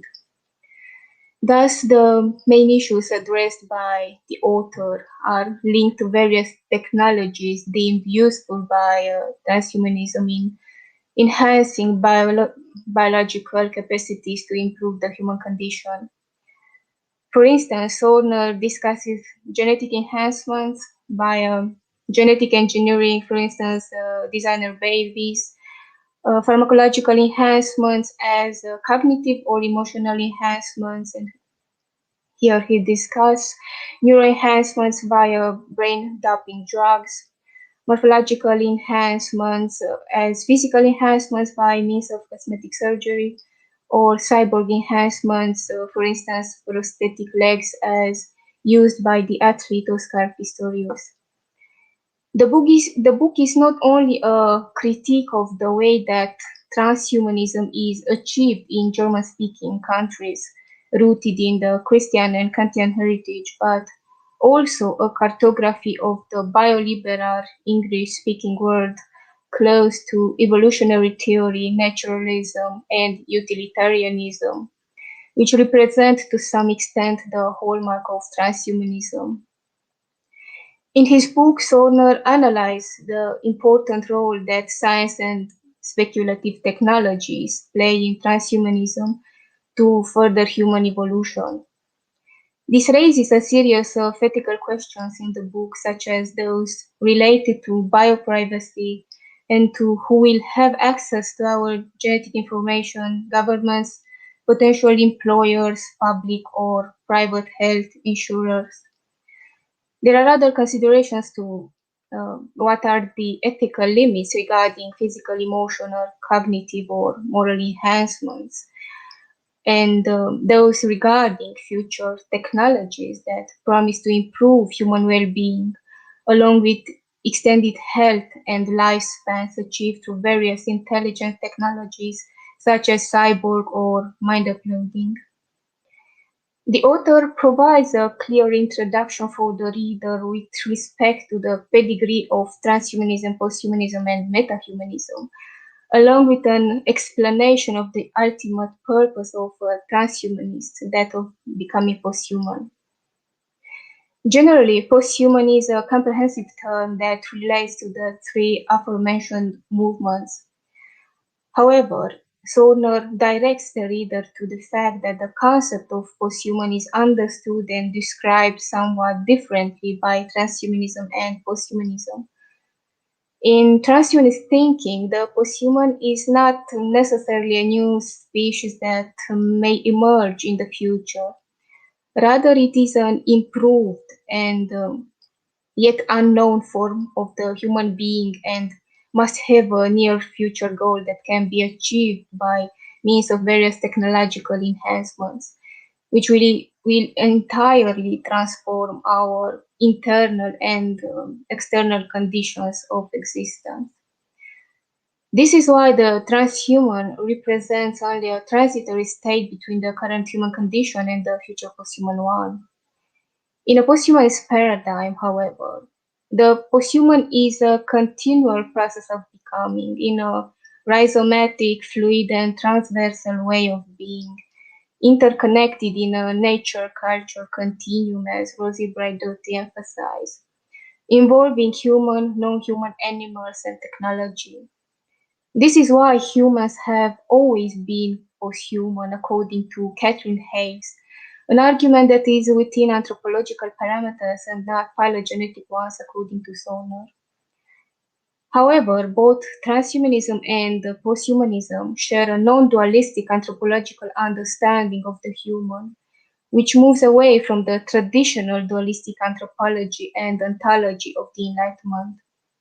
This is because in a Nietzschean paradigm, the human has no fixed structure because human nature has always been under the auspices of the will to power, which renders in a continual process of becoming a work in progress, according to Nick Bostrom. Moreover, it can be gleaned from the book that transhumanism is not just a single movement or approach to thinking. It includes several currents with similar ideologies, but which are influenced by different philosophical, scientific, or political theories, such as the libertarian transhumanism, and here we have Max More and the Extropy Institute, democratic transhumanism, the US Transhumanist Party, founded in 2014 by Zoltan Ishman, or singularity, involving the well-known futurist Ray Kurzweil and his theory on mind uploading, making him a silicon-based transhumanist. Similarly, no posthumanism is a single movement or school of thoughts, but many, especially in the academic field wherein philosophical posthumanism is discussed, connected to Francesca Ferrando's posthuman shift, which is going in the direction of a post-dualist, post-anthropocentrist, and post-humanist way of rethinking the human, being related to a radical deconstruction of the human as a fixed notion. As well, critical posthumanism and cultural posthumanism, which have their roots in deconstructivism, post-structuralism, and cultural studies, associated with names such as Rosie Braidotti and Catherine Hayes, for whom the posthuman project is a nomadic and cyborgic one. Meta-humanism, on the other hand, integrates central elements from both movements, such as enhancement technologies from transhumanism and the critique of the onto-metaphysical humanistic tradition from posthumanism, functioning as a binder between the two, and is the cultural movement founded by Sorgner and Jaime Del Valle in 2010. Even if these three cultural movements share an overall similar line of thinking in their movement beyond the traditional humanistic anthropology by embracing Nietzsche's non-dualist philosophy and that of the overhuman, along with the naturalistic anthropology of Spinoza's non-dualism. Their genealogies differ, asserts Sorgner. If posthumanism is seen as a result of postmodern philosophical movements such as feminism, postcolonialism, critical race theory, cultural theories associated with names such as Gilles Deleuze, Michel Foucault, or Jacques Derrida, adopting a materialist anthropological point of view concerning the human-technology interaction, transhumanism is the result of English tradition associated with Darwin's evolutionist theory or Mill's utilitarianism, grounded in the Anglo-American bioethical tradition, characterized by a liberal democratic attitude towards human freedom and equality regarding the use of technology to amplify human abilities. As a transhumanist, Neil Bostrom claimed that transhumanism has its roots in Enlightenment tradition by cherishing progress, reason, and science. Sorgner agreed to some extent with Bostrom's position on the scientific and naturalistic paradigm of seeing reason, but rejects the radically dualistic anthropology of the Enlightenment, even if this idea is found in some silicon-based transhumanist arguments which support the possibility of uploading the mind to a computer, idea in which we may identify the substance dualism influences. Meta-humanism, unlike posthumanism, starts with an immanent version of relationism and pluralism, merged with perspectivism, viewed by Sorgner as the proper epistemic position regarding human-technology interaction. This is why meta-humanism for him is rather a weak version of posthumanism. Moreover, in contrast to transhumanist perfection, technological optimism, technological determinism, and occasionally utopianism regarding an indefinite lifespan, meta-humanism claims that enhancement techniques should follow the principle of negative freedom and that of the flourishing of all human beings in a non-dualistic and hybrid way of existence, constructed around a great plurality of idiosyncratic lifestyles, and those being the weak version of transhumanism. Therefore, meta-humanism is rather a philosophical twist, which supposes an emergent ontology of becoming, a fluid and open set of forces grounded on affects and radical relationism, merged with Adorno's negative dialectics and Vatimo's radical hermeneutics. This is why Sorgner opened his work with a critique of the thesis of Francis Fukuyama, who called transhumanism the most dangerous idea in the world, a position that for Sorgner is valid only in the paradigm of the traditional paternalistic, bioconservative, essentialist, and dualistic ontology of thinking, and not in the naturalistic, non-dualistic, secular, relational, and immanent understanding of the human, namely in the paradigm of weak transhumanism. This is because for Sorgner, the goal of enhancements promoted by transhumanism should be seen not only as a clear way of achieving negative freedom to radically extend healthy lifespan, but also as a rational, critical, and creative way of using science and technology to identify the most effective ways to reduce the technological and biotechnological risks regarding human life, along with the acceleration of these benefits of these technologies according to our personal values. This is also to emphasize that any new technology attracts both benefits and risks, which should not cause alarm or lamentation, as Fukuyama predicts, by emphasizing the threatening of egalitarian ideals of democracy by the alteration of human nature essence by means of genetic engineering. But on the contrary, it should allow for the opening up of multiple perspectives to help people ethically embrace these new technological possibilities. Furthermore, Sorgner critique not only Habermas' bioconservative position on liberal eugenics, but also the philosophical German idealism tradition, which is opposed with the postmodern understanding of the anthropology of rationality. Beyond the fact that Habermas sees transhumanists as crazy intellectuals, he's also rejecting transhumanist goals with regard to enhancement. For him, human bioenhancements are morally suitable for therapeutic purposes only, and not for enhancement purposes. Habermas' bioconservative and paternalistic position is obvious, as is Fukuyama's, considering that therapy for both aims to remedy something that does not work within normal parameters, and enhancements aim to improve something beyond the healthy state of an organism, which in their vision means an alteration of the natural state of that organism.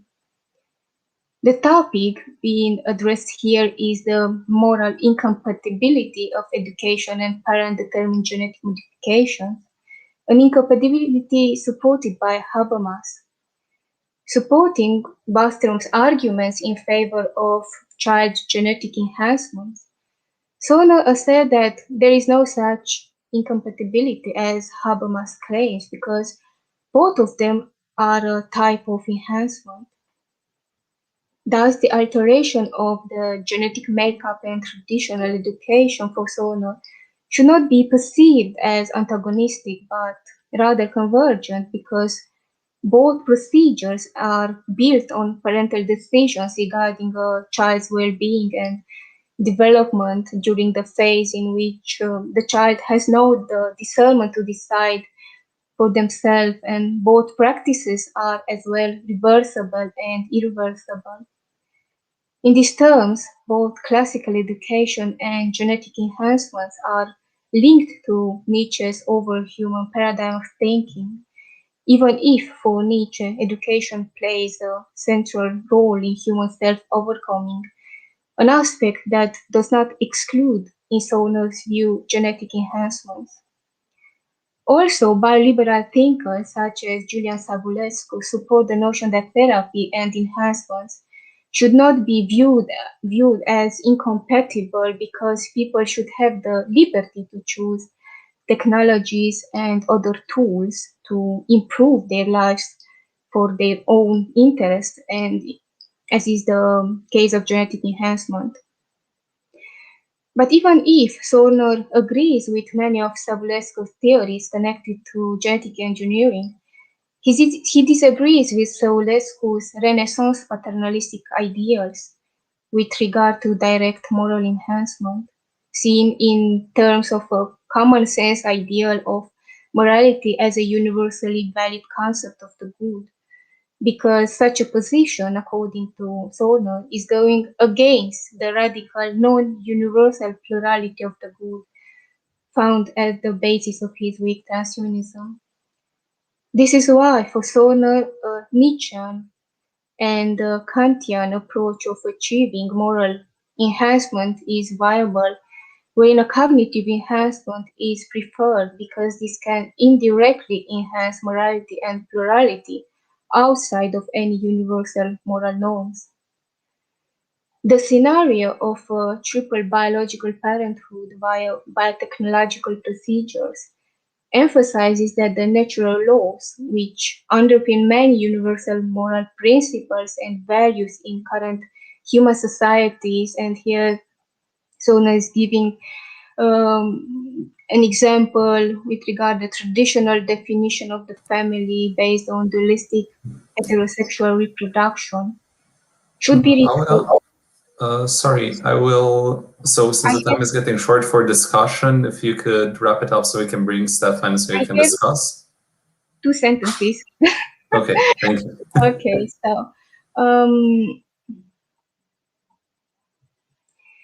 so this should be retaught to embrace procreative freedom and eliminate any moral discrimination in an open society. Though Sorgner weak transhumanism adhere to Nietzsche's perspectivism and immanentism, but also goes beyond Gianni Battimos with thinking, embracing a fusion between theory and practice, ethical nihilism, and multi-perspectival relationalities. To this, Sorgner displays transhumanism in a new light, in that of the meta-humanities going beyond the narrow theory of the most dangerous idea in the world, namely in that in which different enhancement techniques and their self-transformative potentialities to improve human life should not be seen as a threat to human existence, but embracing a critical thinking and critical selection rather as new chances that can enrich our coexistence in a shared world. So thank you for your attention. So yes, many thanks.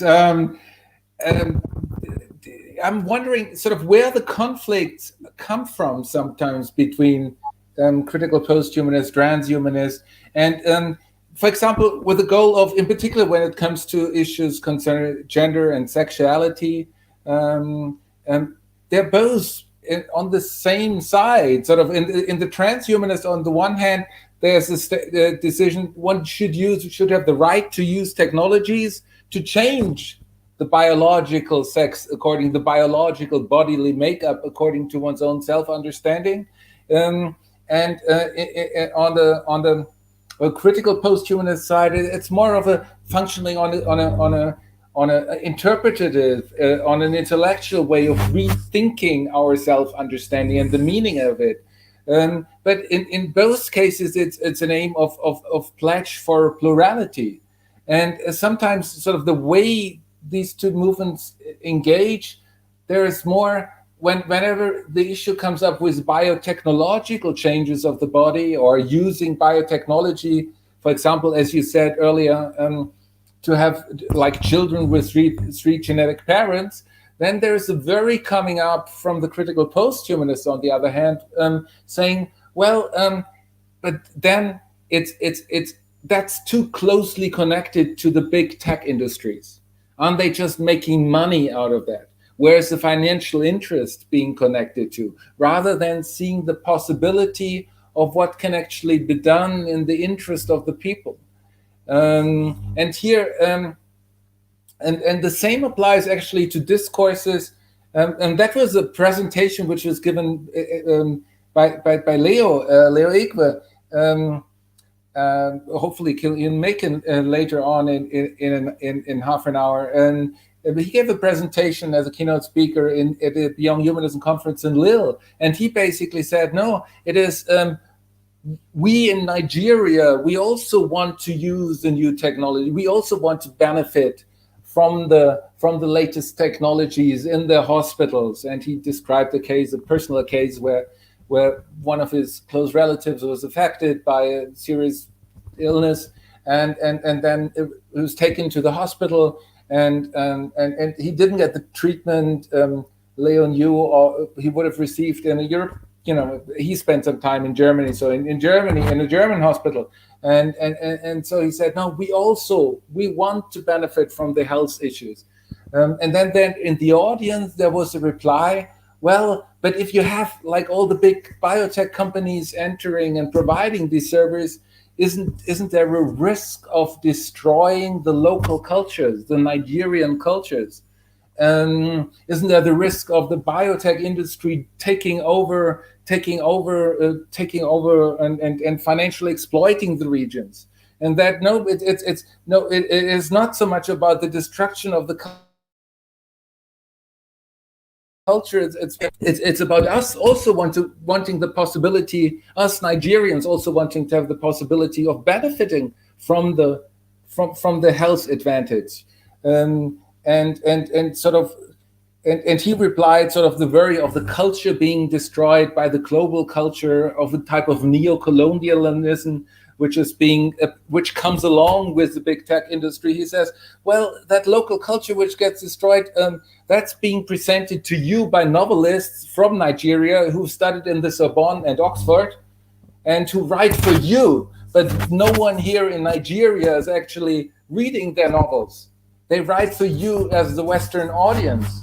And so it was here him stressing that it is much more in our interest. Sort of this health is really in our interest, and it ought to be integrated. And it was interesting to see the tensions here between sort of what he himself said and what sort of how he was criticized as if he was in favor of neocolonialism. And there are a lot of interesting tensions and discussions, I think, which need to be resolved and dealt with. And I think transhumanism, with a focus on health actually being one of the few issues which are in most people's interest, has something incredibly important to contribute. What do you think about that?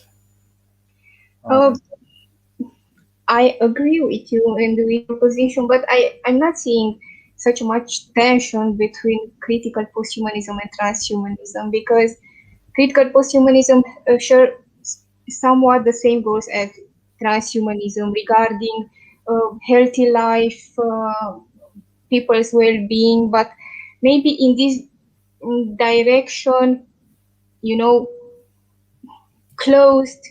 much more closer to what the earth is, you know, in this rhizomatic relation between us, the earth, and technology. So this is, and here I'm seeing this idea on decentralizing the human, the notion of the human. We are important, of course, we are important, and we've always been, but we are not the center anymore. We need each other to survive. We need the earth, we need technology, but the problem is how we find the proper balance in all these situations, because critical posthumanism, yes, is linked to deconstructivism and all those theories, but I'm not seeing as so many differences between those ideas and transhumanist ideas. I agree. That's why I'm trying to bring these two together, but that's why I sort of said, well, some critical posthumanists sort of worry of transhumanism with sort of the affirmation of some ideals, like stressing health. It would be a new neo-colonial movement in order to flatten the world and creating this one world, this culture of everyone using the same, of the big tech companies taking over. And I'm just sort of trying to describe the worries which have been shared. But the thing, it seems to me, on the other hand, I'm not sharing that there is like the one answer to all the issues. But if we have a drug, if a pharmaceutical which works, which has been proven to work, then it's in the interest normally of the locals, of the ones who want to get cured from a disease, to be offered at least to take such a drug. And there was an engagement also which took place in India. There was a group of people praying to the goddess Sitala Devi in order to be cured from a disease. And there was an exchange then happening whether, well, we've got a drug which could be offered to the locals. And there was a French anthropologist who said she's working in the postmodern, in the Derridian spirit, and she said, no, we shouldn't, by offering them the drug which gets used to treat the disease, we're destroying, because the locals pray to Sitala Devi in order to be cured from the disease. We're destroying the local practice of that cult, of that prayer. But then sort of the response was, well, but people want to live rather than die. And the French anthropologist said, but well, living and dying is just part of your dualistic mindset. It's just problematic for us. But I don't, that is dualistic mindset here. I think it gets employed in a problematic manner. People do pray to God because they want to be cured. So here, actually offering, there are certain issues, and it would be in their interest to also have, at least as an offer, the drug, and an alteration of a traditional cult doesn't have to be morally problematic, doesn't have to be seen as neo-colonial. Am I making sense? Yes, you're making sense, but to embrace this radical plurality of the good, I think so that we have embraced also pharmaceutical enhancements or different drugs, vaccines to cure our disease. And if there are people who choose to pray to a god, I don't know to which god, why not to be free to do that? No.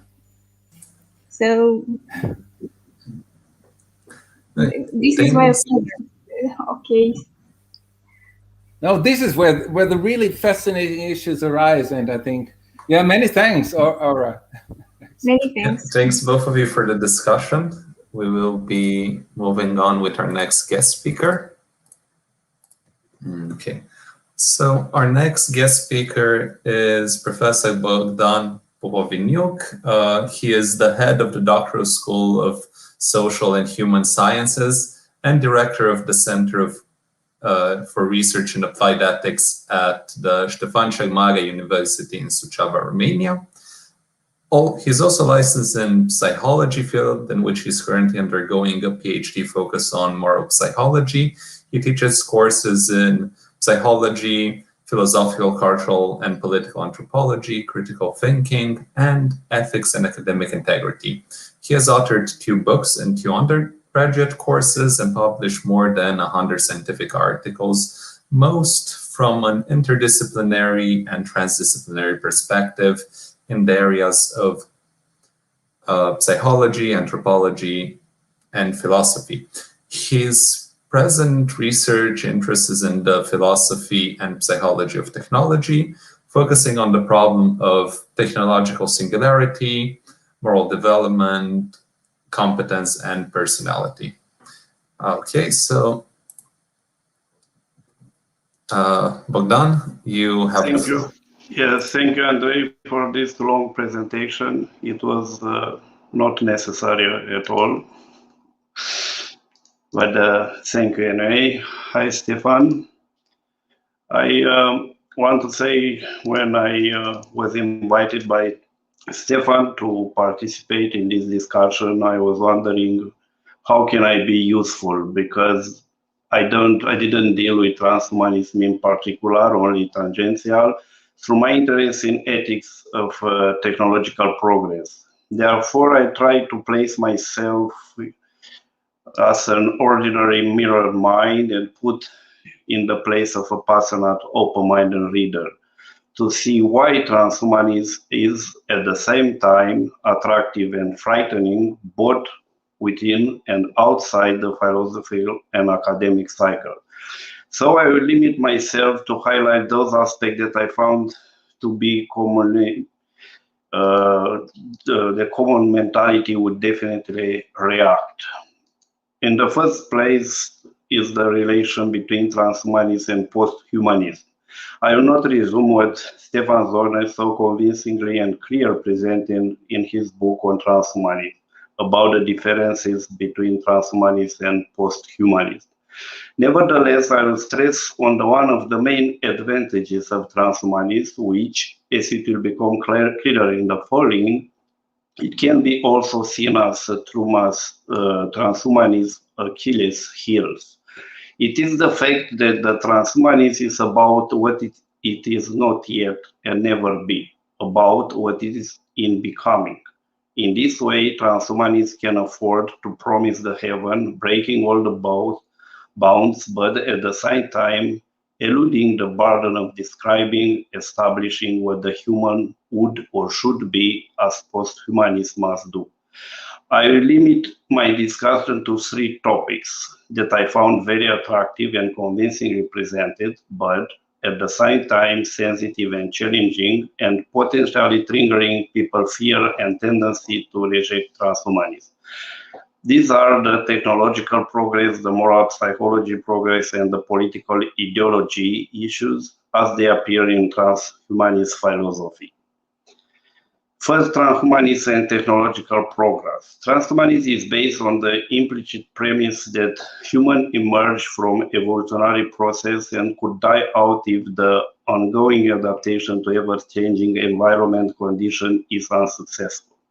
Nevertheless, the reality and transhumanist program imply a recurrent technological loop and go further with an environment that is gradually changing from natural to technological modified and finally to entirely fabricated one.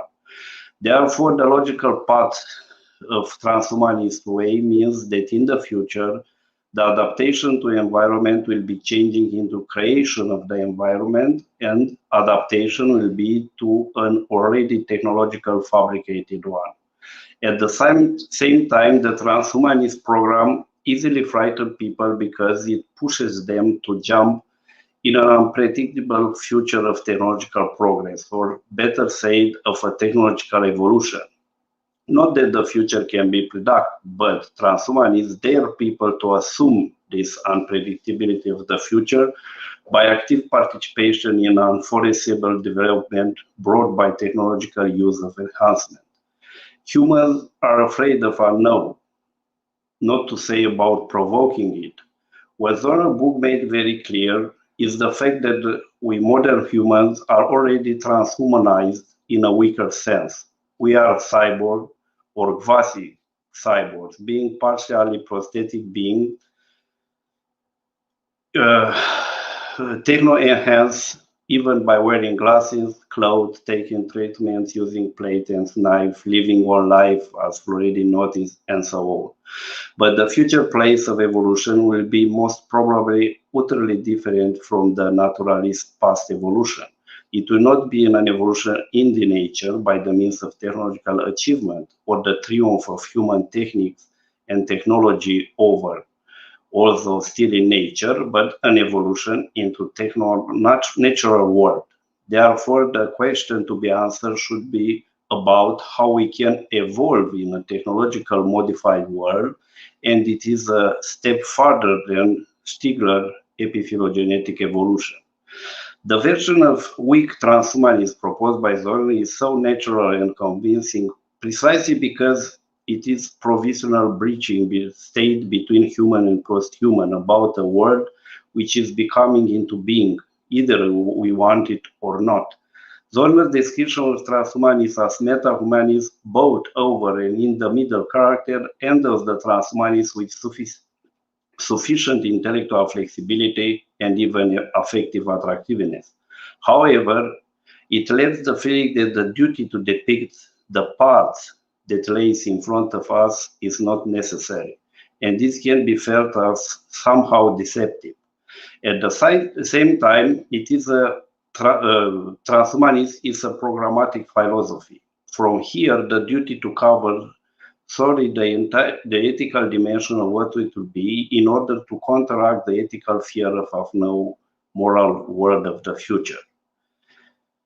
The second question is related with moral psychology. Another thing that I found particularly enchanting in the ethical concept of transhumanism is its inspirational spiritual mood, right in its materialistic, evolutionary, and naturalistic ontological paradigm. This is a wonderful steering moral view built upon the very mundane concept of the world. Even the transhumanism is naturalistic, non-dualistic, secular, and evolutionistic theory of the human, it can stand over the spiritual and challenging beside the ethics of religion by the very fact of its aim of rising to a superior way of life. At the same time, transhumanism is more ethically salient than evolutionism or theology because this is based on a simple proactive ethical principle. This principle is not a negative one. It not states what is forbidden, what you should do not, but it is positive, it is active, stating what you should do. I will resume it as you shall do good whenever and in any way you can if you have the available means. However, transhumanism is based its root in evolutionary perspective. From this dimension, the moral is primarily, but not exclusively, a matter of enhancing cooperation. The moral evolution and cultural mechanisms were always meant to increase cooperation. The human psychology is bounded with sameness, and hence the unforeseeable diversity supposed by unlimited technological human enhancement is hard to manage. Even in the world of artificial intelligence, the compatibility is fundamental for system smooth functioning. The unweighted open-ended development of technological enhancement portrays an image of rhizomatic uncontrolled diversification of human abilities, competencies, appearances, and so on. And this image definitely will nurture hesitation, if not fear. The unforeseeable technological enhancement of human traits and abilities are pushing the convention, norms, rules that establish the moral realms and moral as cooperation. Another thing that researchers in moral psychology posit as potentially problematic is the fundamental ethical and social ontological principle of if you could do good, you must do it. It forces people to actively participate in their self and other enhancement. The human psychology is reluctant to action that imply personal force in ethical dilemmatic situation or context loaded with moral uncertainty. Another particular issue related with moral enhancement is the problem of the potential or possible model for moral behavior, rules, or virtues. Toward what kind of moral behavior the transhumanist is driving us is an uncovered question. At the same time, our entire political history proved that rational personal objective can change in its opposite. Regarding the moral bioenhancement, setting the goal could prove to be unpredictable as the result. For example, one of the most worrying discoveries of moral psychology was that utilitarian judgment consider the results of cognitive rational neurological way are more characteristic to psychopaths than to regular people that use more often the affective intuitive processing information way, considered less elevated for rightful moral judgment. And in the third place is the problem of relation with political ideology. The transhumanist state is more one of political philosophy than theoretical or systemic armchair philosophy. From here, the necessity of dealing mostly with practical aspects, its possible consequences for legitimizing certain political regime or public policy. Because Sorgner wrote the book for German public, he struggled mostly with the idiosyncrasies, particularly with Heidegger and Nietzsche philosophy in relation with Nazi ideology and regime. For the Eastern Europe, however, the same question can be raised, but in relation with the communist ideology and political regime. As ideology, the ethical principle underlying Marxism, the communitarian principle for each according to his ability, to each according to his needs, was very sound and desirable. The dreadful reality of communism proved that any just city is dystopic as long as it is artifacted with the should mold imposed on flesh and blood people. This can be an explanation why the worst form of government, except all those other forms that have been tried from time to time, endure beside its imperfections. The complex contradiction that is human being can be accommodated only in a lived rational evolution, not a techno-instrumental one. As I underline in my book, The Philosophy of Singularity, the Goblin Brain, or an ethics of thinking without the man, the technology without the human, the technology as a system has its own laws of evolution, which, taking into account the present dependence of human species on it, will be overwhelming. This competition between technological evolution and biological or human evolution is another issue that have to be addressed for easy the natural existential fears of people in order to promote and make transhumanist view to be accepted. Of course, the political aspects have many faces due to the cultural differences, but I will address them to another occasion because I already fulfilled my time. Thank you.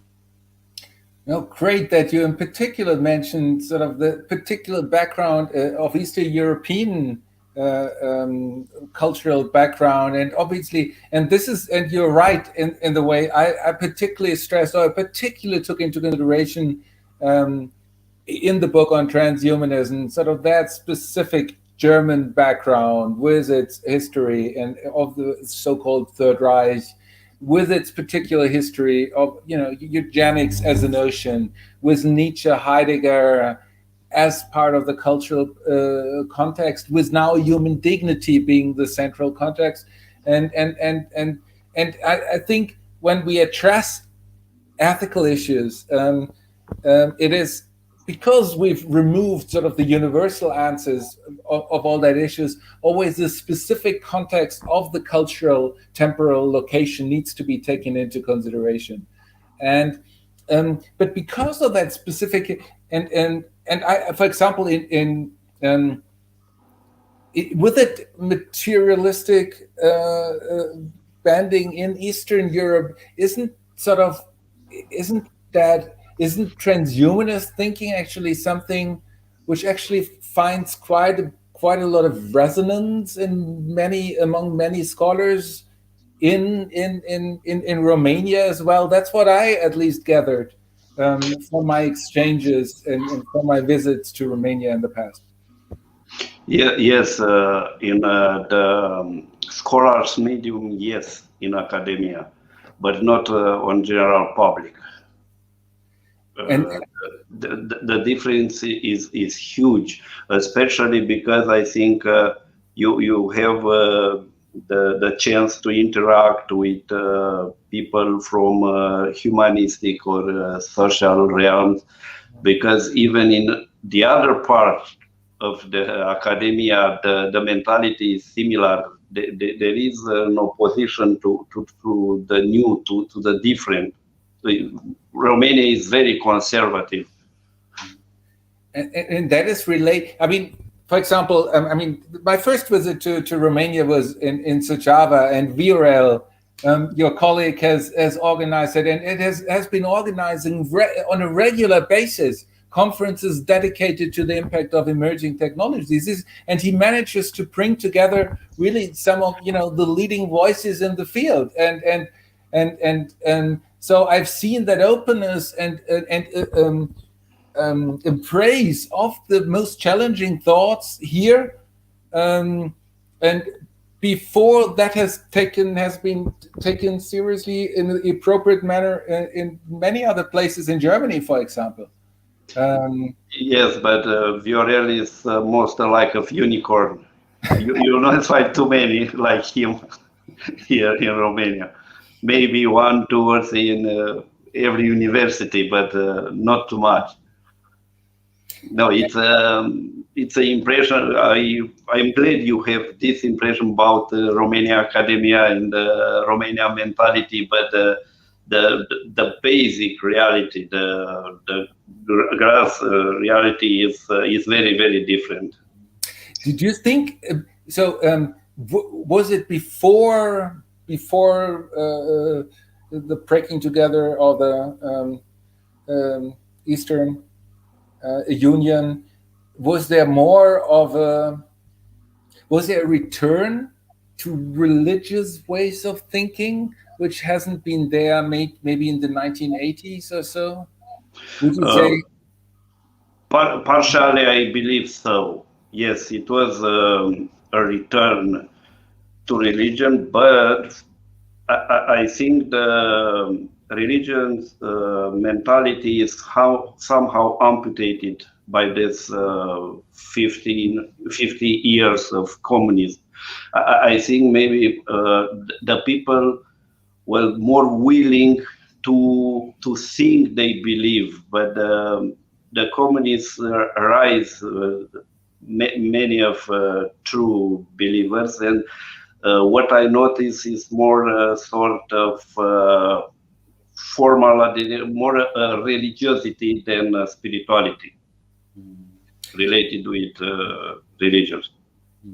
And I think it actually might be, in recent times, I've actually realized an enormous interest also from religious perspectives, from in particular, more so from Catholicism actually than from Protestantism in Germany, for example, also in Italy.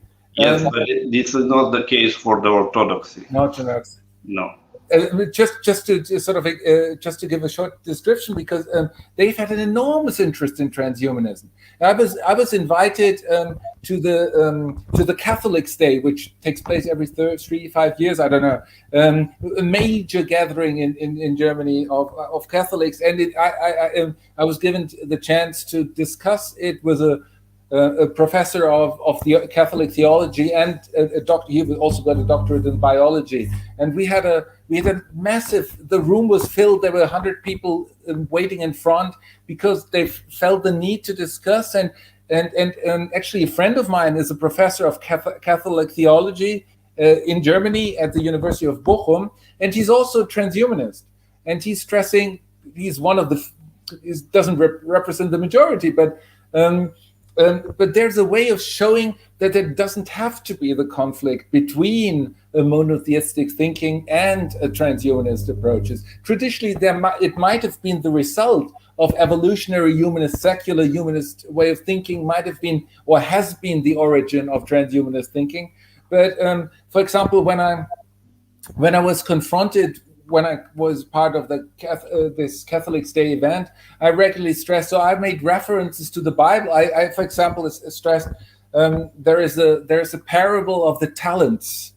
Two sons received talents, and one was digging the talents in the ground, protect them in the ground, and the other one was using the talents and making much more out of them.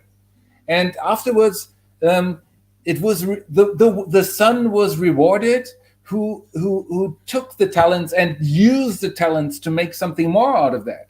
And this clearly shows. So, and what are our talents nowadays? Our talents are the use of gene technologies, are the use of gene technologies to increase the health span, to make us live better, healthier, longer lives. And that is. And sort of even also by reference to the Bible here, one could say that's the use of the talents.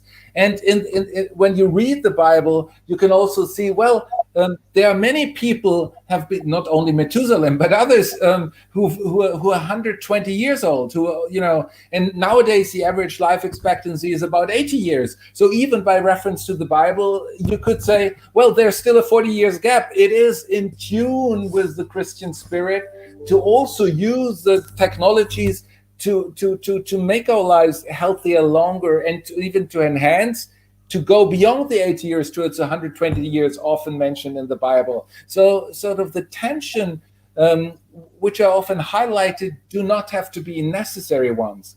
And even though the origin of transhumanism might be more in spirit with a secular humanism, but it's not necessary that there's a tension. It's these technologies are just are in tune or in a tradition to the traditional enhancement technologies like education. And of course, if parents wouldn't educate their children to learn mathematics and to learn biology, physics, and languages, that would count as child abuse. That is not, or at least that would count as not appropriate education.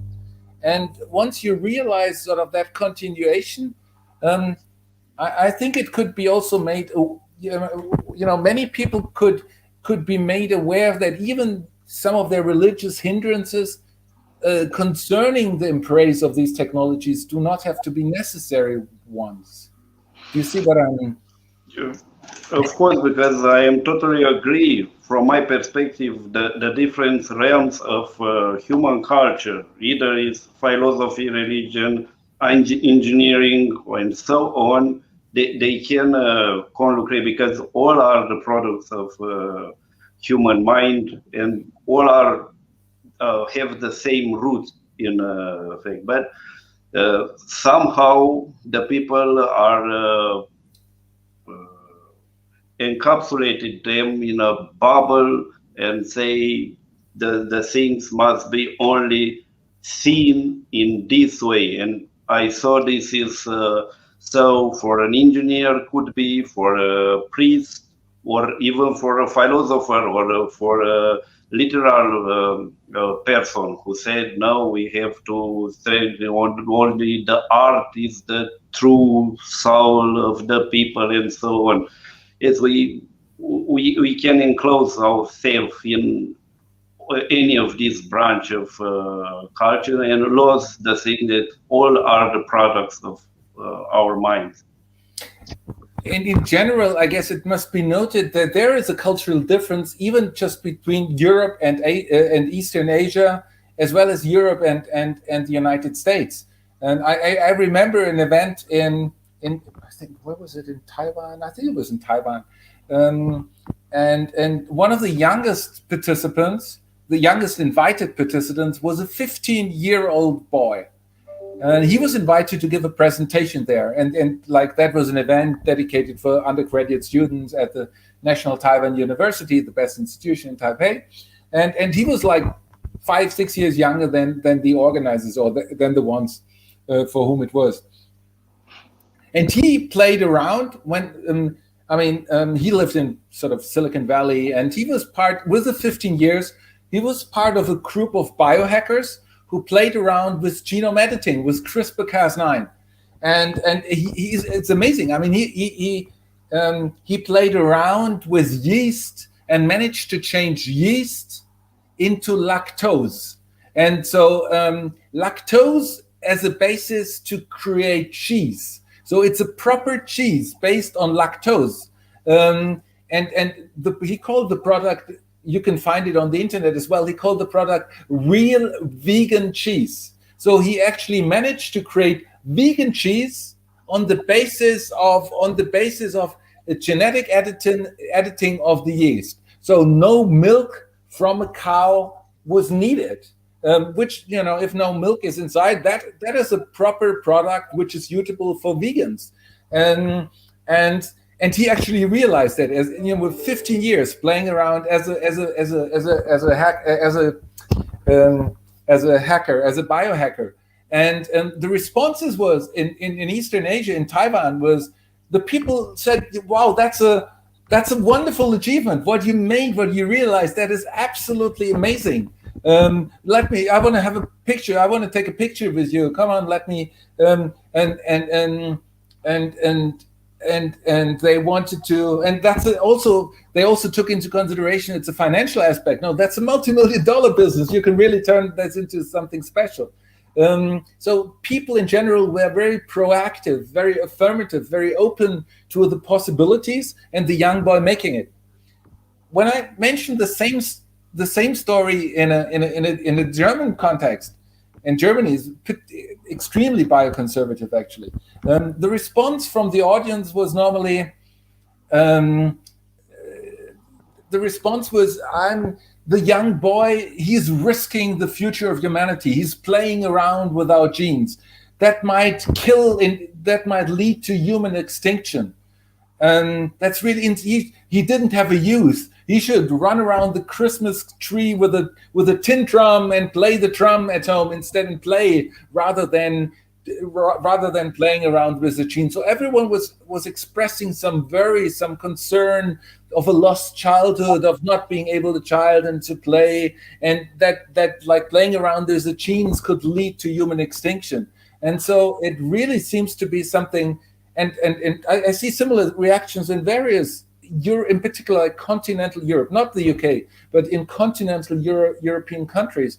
There's an incredible, like the precautionary attitude principle is extremely strong and extremely, so it's not just a Romanian population, it is German, it's Italian, it is widely shared, and that I fear this also has quite some significant implications and consequences for the flourishing, now just talking about Europe, for the flourishing, for the future of Europe, because in the end, that will have consequences concerning the well-being. If we are not embracing gene technologies, if we are not embracing digital technologies sufficiently, that will lead to significant economic worries and challenges, which in the end could lead to further civil wars. And so, I mean, it has kind of incredibly problematic implication. That's a further reason why I think sort of pledging for more openness to these technologies is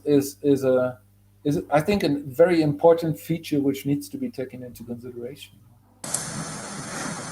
Hey, thank you, both of you. So normally in our schedule right now, Leo should have come and presented. However, due to some technical issues with his laptop, he will not be able to join us today. Instead, what we decided to do was to bring everybody that presented in the second session together and have a panel discussion where the speakers can interact with one another. So I will be adding all of you to the discussion. Okay. Yeah. So I would like to start off the panel discussion with a question from myself, Stefan. And namely, when you were discussing about how people that are studying Catholicism and academics and priests are interested in this sort of transhumanistic approach. And I remember that even in the first session, even now, in the second session, there was quite a bit of accent put on the importance of the non-dualistic, naturalistic monoism that is important to transhumanism. So this seems to go, there seems to be a conflict here between these two stances, since religion sort of presupposes, in most cases at least, the Catholic Christian religions presuppose a dualistic stance. So are Catholics actually interested really in transhumanism, or are they interested in technology? Very good question. The person I'm talking about, the professor of Catholic theology, so he got the approval from the Catholic Church. Otherwise, he wouldn't have become a professor in Germany for Catholic theology. But he regards himself as a transhumanist, and he does embrace. He is very interested philosophically in Krause.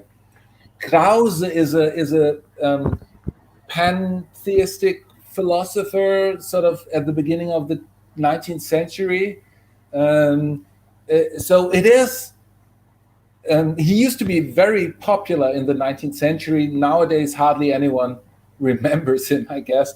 There's still a Krausismo in southern America. So he's still popular in some regions.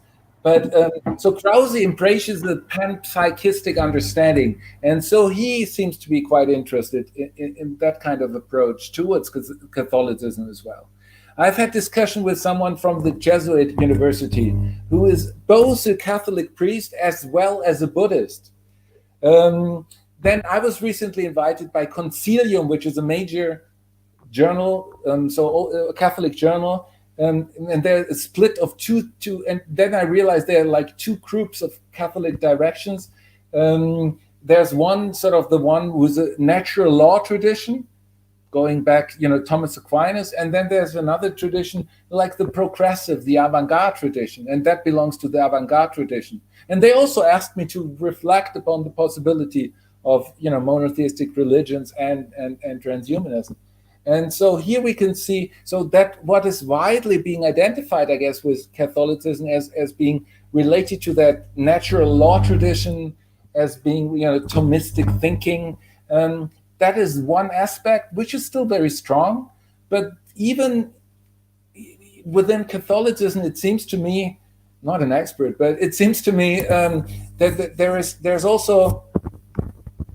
is quite a strong development towards more progressive openness to Buddhist panpsychistic approaches, and in that respect, there seems to be much more potential of also taking it into and integrating, considering technologies. But in general, obviously, you're right. So the prime interest, I guess, comes from technology. You're right. But even intellectually, concerning the fundamental anthropology, there are some streams who are more open to these developments. And my teacher was Gianni Vattimo, and he himself regards, he's a hermeneutic Catholic who believes God is that, and sees sort of the moving away from, the developments towards a liberal ethics of autonomy in current times, not as a moving away from Catholicism, but rather as a self-unfolding process of Catholicism. Because it strips away the ontology, but what remains is sort of the virtue of love, from what Jesus preached in the New Testament. That's how he puts it. And so if one took this approach towards Catholicism as the appropriate one, then there would be less of a, that is not the Vatican approach, but so you can see approaches trying to find a way of also finding agreement, finding more of a resonances with this more open way of thinking. And my own take is a different one, but taking the approach, at least realizing that naturalism implies perspectivism, and therefore also the self-relativization towards one's own stains. That means there's no longer a good reason to abandon religions or to say no, religions are just wrong. Because this perspectivism undermines the possibility of taking any rigid dogmatic stance, and so that opens up the possibility to also to integrate these ways of thinking with transhumanism. Did I answer your question? Yeah, thanks very much for the answer. If anybody else wishes to ask one another something or comment on anything that has been said, please feel free. I would like to, if I may, because there was a discussion which was triggered by Stefan's initial comments at the very beginning of this, when he spoke about the many challenges, the new perspectives, including his own approach, would bring up. He does not imply that he comes up with solutions, probably with some more problems, some of the solutions. But one of the challenges I was trying to do a little bit of research on in the recent months with the pandemic crisis was the fact that we seem to have another subject or another challenge which has opened also to transhumanism, or rather to, let's say, meta-humanism, if we look at the larger perspective. I think I discussed this briefly with Stefan at some point in one of Aura's conferences as well. I try to touch on this. It's the fact that we have, and because we opened the subject as well with Bogdan when we spoke about orthodoxy and the difference between Christian orthodoxy and Catholicism, and to a lesser extent maybe Protestantism, their take on this. In the Orthodox circles, in places like the Orthodox World, which is Cuvântul Ortodox, quite a popular but fairly fundamentalist extreme publication in Romania, and I looked up in some other similar publications throughout the Christian Orthodox world. The vision is quite different. There is a way in which they instrument, or they try to find any philosophical anchor to sustain their views, and I refer to Giorgio Agamben's ideas from last year, his take on the pandemic, and a few ideas which can be, let's say, there are many criticisms he had, but I'm not that keen. I'm sure everybody knows about them, so I'm not going to describe them here. But one of the ideas they were discussing a lot, and they published and they debated a lot his latest writings and his last book, the idea of medicine as a new religion and medical doctors as the new sacerdotes of the pandemic and the post-pandemic era, he says. And his strongest argument there is that the draconian emergency powers of today could become tomorrow's apparatuses of oppression. And this, he says, starts usually as an extraordinary measure, and we know his theories from the past, extraordinary measure during a state of exception, and becomes a permanent tool in the governmental arsenal once the crisis is over. And he pointed at China and some other people who did that. China, which is already normalizing some of its emergency measures of surveillance of its population by implementing an app-based system of health codes that assign different color codes to citizens depending on how closely they have been in contact with corona affected areas. And so from here, people like conspirationists, anti-vaxxers, Canon, millions of followers are talking more and more about something which it seems or looks like the reverse of transhumanism. They talk also in a non-essentialistic way about the diminished human being. The diminished human being being the person which has been vaccinated and becomes crippled, and it will die in a way or another. So it's like a reversed type of transhumanism. We have another post-human here, if we can call it like this, because this person is going, and there are so many examples. If you can search, and you have these millions of people. I know we talked about, and Stefan mentioned that there is the public perception of transhumanism and all these outcomes of these discussions, and then there is the academic one, and that in the public there is, of course, there are different perceptions, but we need to deal with what the public is actually thinking about it, because we see the millions of followers who are, who are buying this in these all these conspiracies, and the way unwillingly some philosophers like Agamben are being taken on board. I'm sure they wouldn't agree with what people make out of their ideas, but nevertheless, they are there. So let's see, how are we going to deal with this anti-transhuman, I don't know how to call it, this diminished human being, which is the opposite of the enhanced human being. So a being which is supposed to die earlier, population, because the population has to be cut by the world government, this occult myth of power of rich people, pharmaceutical companies, and so on. We know about that. We know about the fake industries and everything like that. But the idea is, do we have to pay attention to this? Is this a serious thing, especially after the COVID crisis, or with the COVID crisis, because we are not out of it? So shall we pay attention to this new development of the diminished human being within the same framework or not? Yeah, it's interesting. These movements of anti-vaxxers also, many of them are like highly educated people. I mean, they're not, they're from middle of the society, and they suddenly have approaches which are really worrisome.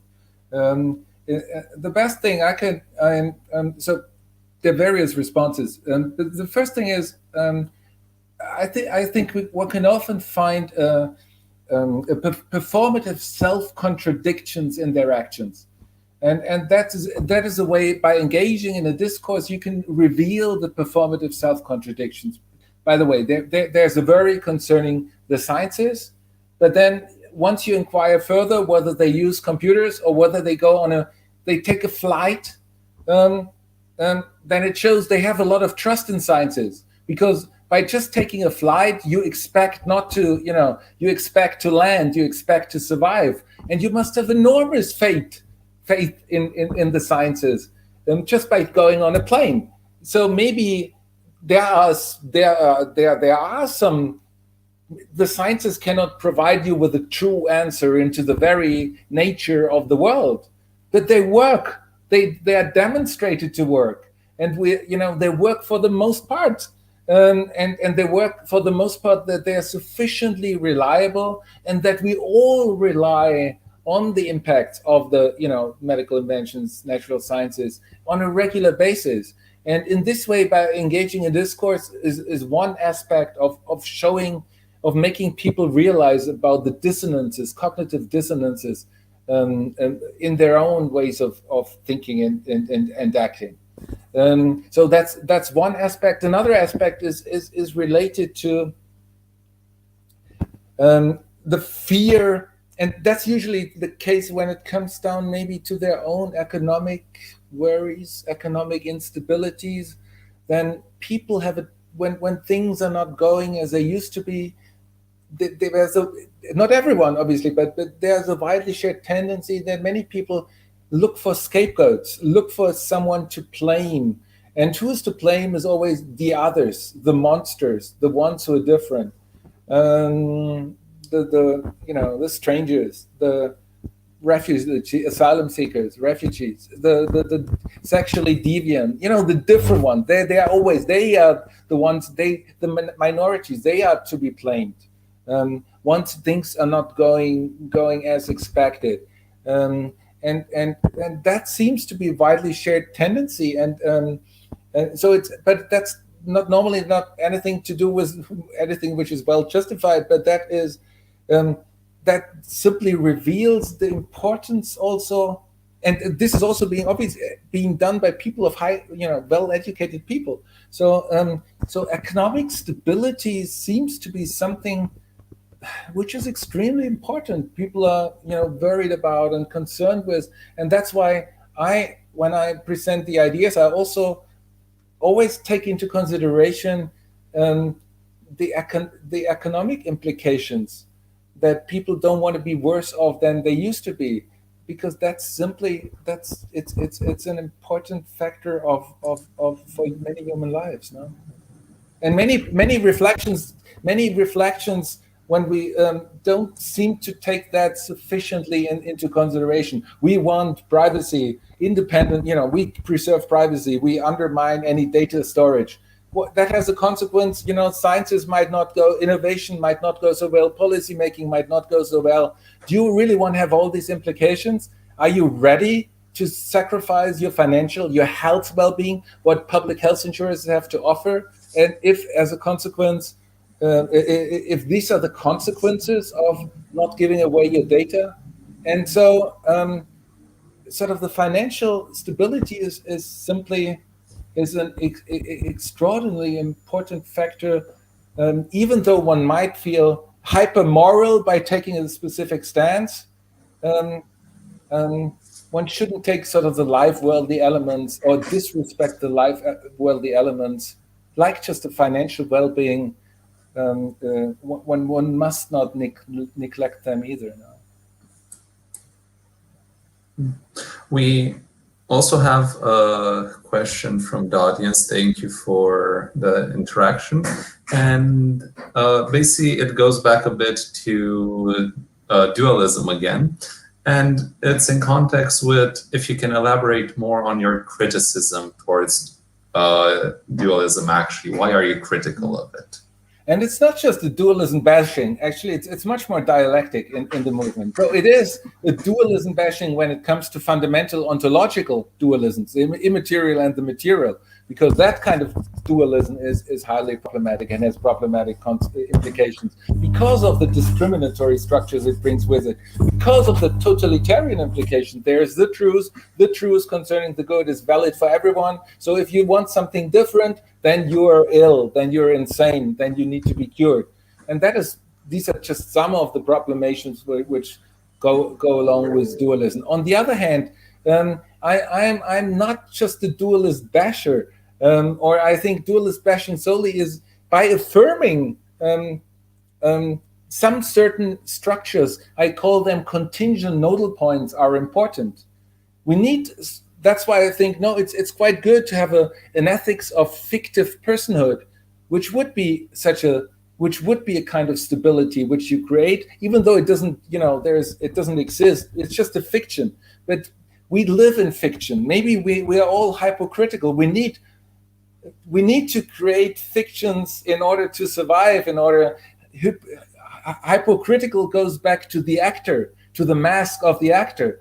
And we need to put on various masks in the public circumstances. We need to be hypocritical in order to put on fictive masks in order to be situated well in various situations. So in a way that could be again an affirmation of a new type of a contingent nodal point, but at least we shouldn't accept these contingent nodal points as something as a new totalitarian fixity or something or an essential fixedness, stableness. It is something which we've created and we can dissolve again.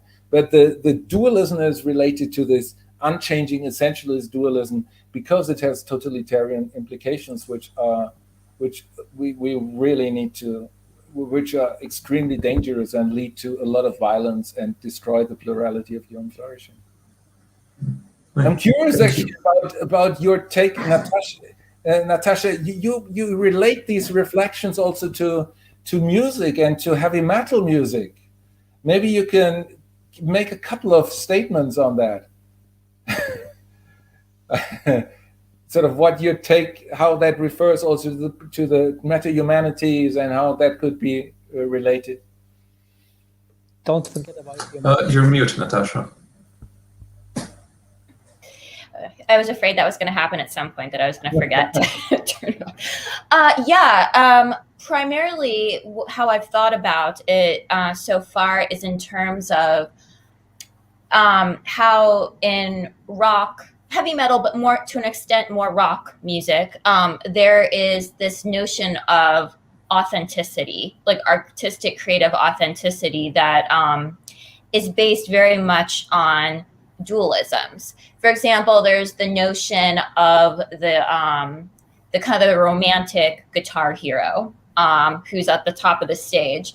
But on the other hand, there is, when you think about it, the fact that there is a lot of rock music that has nothing to do with that person who's on stage in the performance. When you actually think about it, the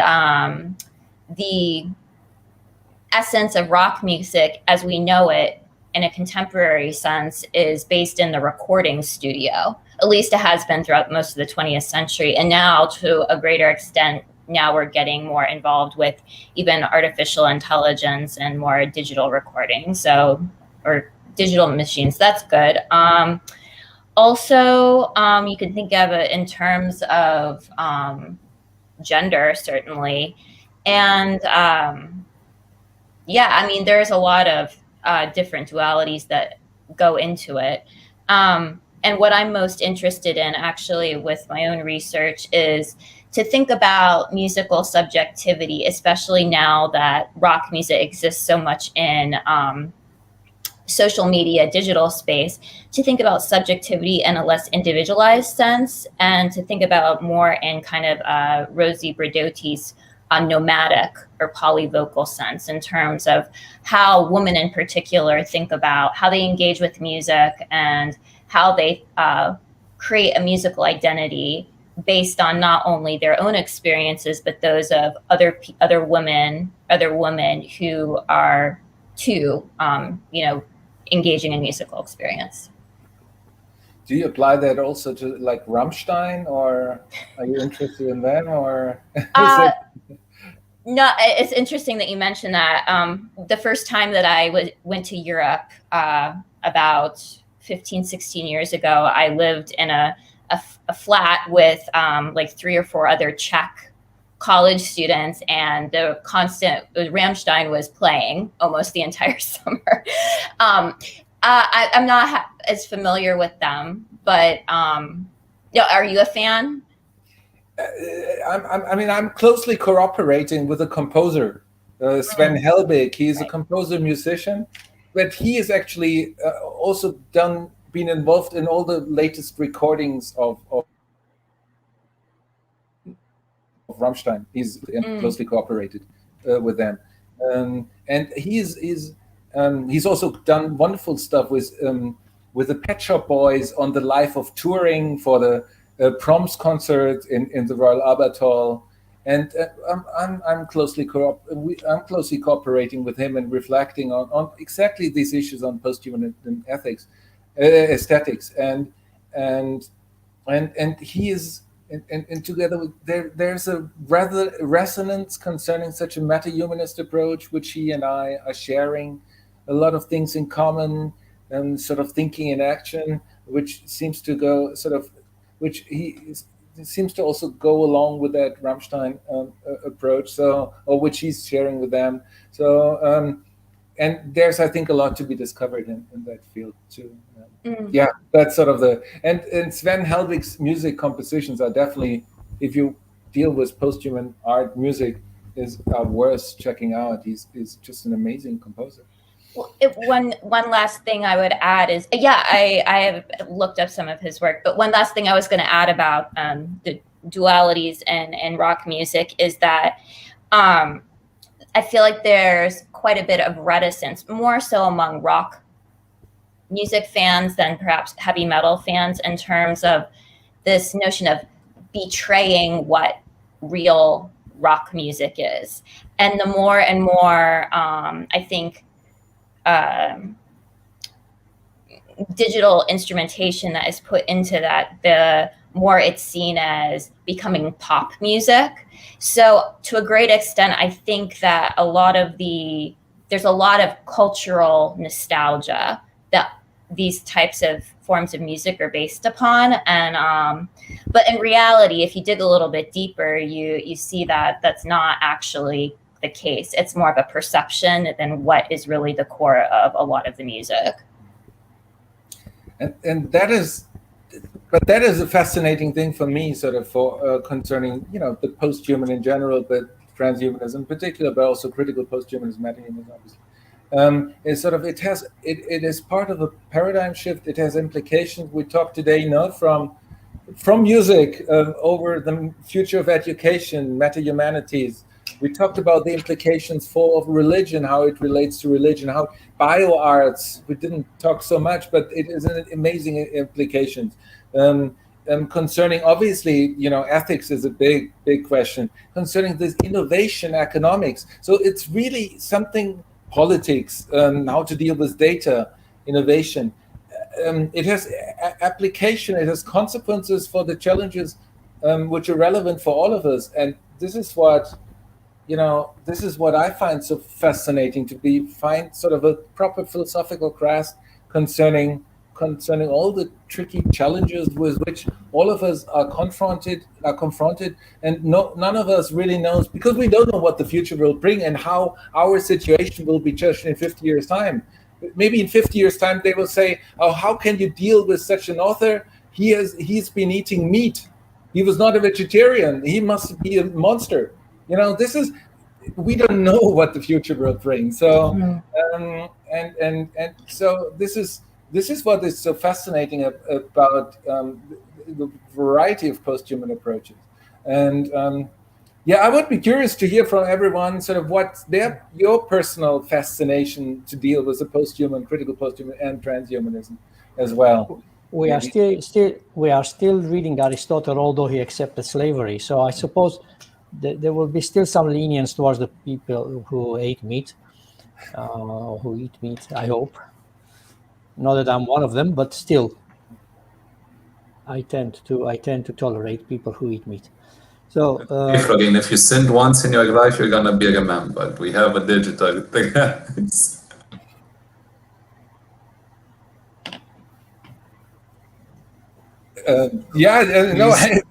I agree with you, but but just looking back 50 years time, thinking, you know, homosexuality used to be illegal in major parts in Europe. And now we're talking, you know, it's self-evident, marriage for all, even though marriage for all only implies, you know, only the marriage between two people. Why shouldn't three people get married, or four? And there are reasons for that, which I explain elsewhere. But and so this is, so we can see even in the past 50 years, a lot has changed culturally concerning how we look at same-sex relationships. And so a lot can happen even within a short period of time. What is your personal fascination, Florin? Maybe we can go through and everyone makes sort of a comment concerning your final fascination concerning the topic. No, I would like to let also the other guests speak, because as you already heard, now I'm just concerned about what all these campaigns are bringing, and it's a negative fascination towards how actually scientific the scientific conspiracy goes to to overcome limits in science in order to attend or to achieve evil goals, because they want to achieve the diminishing of the human being in order to dominate, to cut down the population numbers and all those. So currently, I'm not so positively, let's say, motivated by what I see or what I read, also connected to what I teach. So yeah, there is a lot going on, and that was one of the concerns and the challenges I think are also now sitting in front of transhumanism, because of the people who are trying to reverse the whole process and lead it in the opposite direction. As we are entering the time for the closing remarks, let's continue so that everybody can say their perspective on Stefan's question, and then let's enter the closing remarks. So I would ask all of you to be a bit brief. Aura, if you would like to continue. So the question was, what is so fascinating on posthumanism? So there are many fascinating things, but one of them is that it's offering us multiple perspectives in which life mean, and the way we may embrace variety and multiplicity and relationality in a fluid and sorry, I'm using the loose term, rhizomatic way of being interconnected together in this shared world. So going beyond these hierarchical dualisms, as you mentioned, on sexual minorities, and going beyond any other discrimination, as Professor Lobont said, with respect those living deaths, if I may use Mbembe's term. And so it's making us to think, but to think in a creative way and to embrace life in this perspectival and relational way of seeing everything. So it's a way of living, which implies, of course, technology, nature, culture, animals, and all of us. And in this balance, I hope we will find in the future a proper balance between all of this and live a better life. So, yeah, a few ideas. Thank you. Thank you. Natasha? Sure. Yeah, well, I mean, I became familiar with posthumanism just via Nietzsche and looking into his writing based on the work I was doing with rock and heavy metal, since he's so often talked about within the context of Dionysian music and culture. But what really fascinates me is about that is how, you know, I was just speaking of, you know, kind of the whole notion of cancel culture that is being discussed these days. And who knows in 50 years, like who will be allowed or not allowed. You know, I mean, Nietzsche has been regarded as problematic because of some of his statements about women. And but the feminists, a lot of the feminist literature I was looking at, they didn't see this as necessarily problematic. They're like, well, we're kind of going to take from his ideas what we like and what we think is important. So yeah, I mean, that's one thing. In addition, I appreciate a non-dualistic perspective when it comes to our relationships with other life. I've always had a big, it's always been uncomfortable to me, the idea of, you know, kind of this notion that we use animals for our own thriving and our own benefit. And so I like the idea of taking, for example, and even in anthropology now, like multi-species ethnography and considering the, you know, perspectives of other creatures. And then finally, I would say just that I sometimes get irritated with my own tendency to think dualistically. And And it's something that I think can be rather limiting as a framework. So I like the idea of trying to push beyond that. Thanks a lot. Thank you. Bogdan? For me, the transhumanism is very challenging because of two of its pillars. One is technological progress. From this perspective, transhumanism is a little too optimistic for me.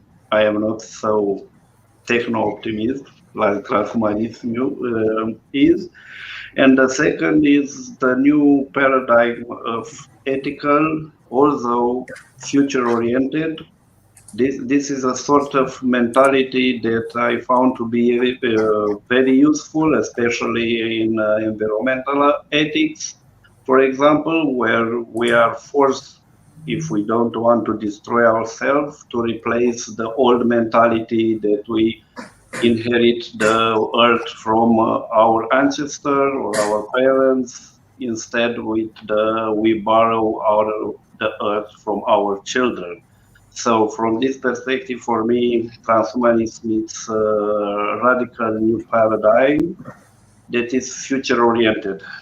We have to take care of what will be after us. And from this perspective, I said I put it in the same row with theological ethics because it's something more, another level. It's not necessary to be defined or described as a heaven, but another superior or more evolved reality, which is possible to be made by us. I will go and then we can head over into the closing remarks from Stefan and Florin. So for me, I would say and what I'm also looking into right now is a technological mediated society. That's the most interesting thing about transhumanism. And when I think about the post-human, like one of my questions, for example, is, can we actually have a post-human society of need where there are still economical concerns, where there are still health concerns to the degree that we have them today? Or is there like a minimum degree of health quality, of economic prosperity needed in order for a post-human to appear? And can we have that if we just manage society technology via human interaction, or is there maybe a more advanced computational system needed in order to deal with all the complexity? So I think there are a lot of interesting questions that arise within the field and that arise when we're thinking about the future of humanity per se in general, and where we can strive to go to, since I see this as a major aspect of transhumanism and of posthumanism, is like this ideation of who do we want to become, or who should we become in the future? So thank you all for participating in this panel. It was a great discussion. And now I will pass the floor to Stefan and to Florin for the closing remarks. I would like to let Stefan speak last because he's the guest. I just say a couple of words. Thank you, everyone, for being with us, and thank you all our watchers and listeners from present and the future for this. And I hope this discussion will trigger further reflection on these crucial topics. Stefan. So yeah, Florin, many thanks for that, organizing that wonderful event. It's been really spectacular. It's been really mind-triggering, amazing. It's important. It's been these friendly exchanges, the openness to listen to the others. That's what we need to do when we engage with in dealing with some of the most challenging reflections we are concerned with. And I've just seen there was another question actually in the comment section, and that is something that's helpful for the closing remarks. Actually, here was a question by David Wood. building on the previous discussion, what current attitudes in the general public on transhumanist themes are likely to be changed significantly in the next 10 to 20 years. And what I've seen, and I mean, I've started to be engaged in these discourses, I mean, directly with respect to transhumans already 20 years ago, in the sense, I already wrote a paper for Philosophy Now on the reception of Nietzsche's thinking in Germany. Nietzsche in Germany, it was entitled. And I dealt with Sloterdijk's rules for the human zoo. And then there was a response by Jürgen Habermas, who referred to Sloterdijk and referred to them as a transhumanist who luckily haven't gained wider public attention or any following. And he referred to them as neo-Nietzschean breeding fantasies. And there's something utterly despicable and evil and something which must be rejected. And that was a common consensus 20 years ago. And he stressed, well, luckily this was just a small bunch of geeks who've been sitting in front of the computer. That was not literally Habermas, but sort of trying to capture the spirit of what he said, who haven't gained a lot of following, luckily, he stressed. And that might have been valid, or that probably was valid 20 years ago. But nowadays, just looking 10 years looking back 10 years, 5 years, with then transhumanism having been dealt with in Dan Brown's Inferno, by having been dealt with in the movie Transcendence with Johnny Depp, where actually Elon Musk is a member of the audience, where we see then later on, it's coming up a lot of Black Mirror. It's just an amazing series, sort of the Netflix series. Then it was the various other series in Amazon Prime and so on, who are being concerned with these themes. And even like 5 years back when I taught posthuman studies, hardly anyone has ever heard of these things and issues and themes and topics. And when I'm now 5 years later, when more and more people, students, for them it's a familiar idea, and we should address and being engaged with robots and or what is mind uploading, or what about the great variety, or gene editing. People have heard about these ideas, so I can see, and now it's become already sort of part of the mainstream culture, at least. And it's I've been, political decision makers have invited me to discuss these ideas, and you can see the development and the acceptance towards a more pluralistic and an open-minded and non-dualistic frame of mind, and an openness towards and praise of new technologies. And we can see that it has led to, there are always challenges, and it could go terribly wrong, but there is a lot of good. Without the embrace of technologies, we wouldn't be there where we are now. We wouldn't have doubled our life expectancy in the past 200 years. We wouldn't have such a high quality of life. The majority in the developed world lives better than any king 1,000 years ago, and this is just, and now, and it has consequences for the the global justice issues as well. That applies to more and more people all over the world, and to realize sort of the impact of these technologies is what made me turn towards transhumanism, and make it not as a like a platitude, in the sense of what some people identified merely was mind uploading and becoming immortal, which is just, that's at least not something which is going to happen in the next 30 years. That's not a directly relevant issue. There are many pressing issues, and there's a lot of potential, and we need to be focused on what is directly relevant, and trying to develop a serious critical philosophical engagement with them. And I was extremely happy to being engaged in the exchanges with all the various participants today. So many thanks for participating. It's been absolutely amazing.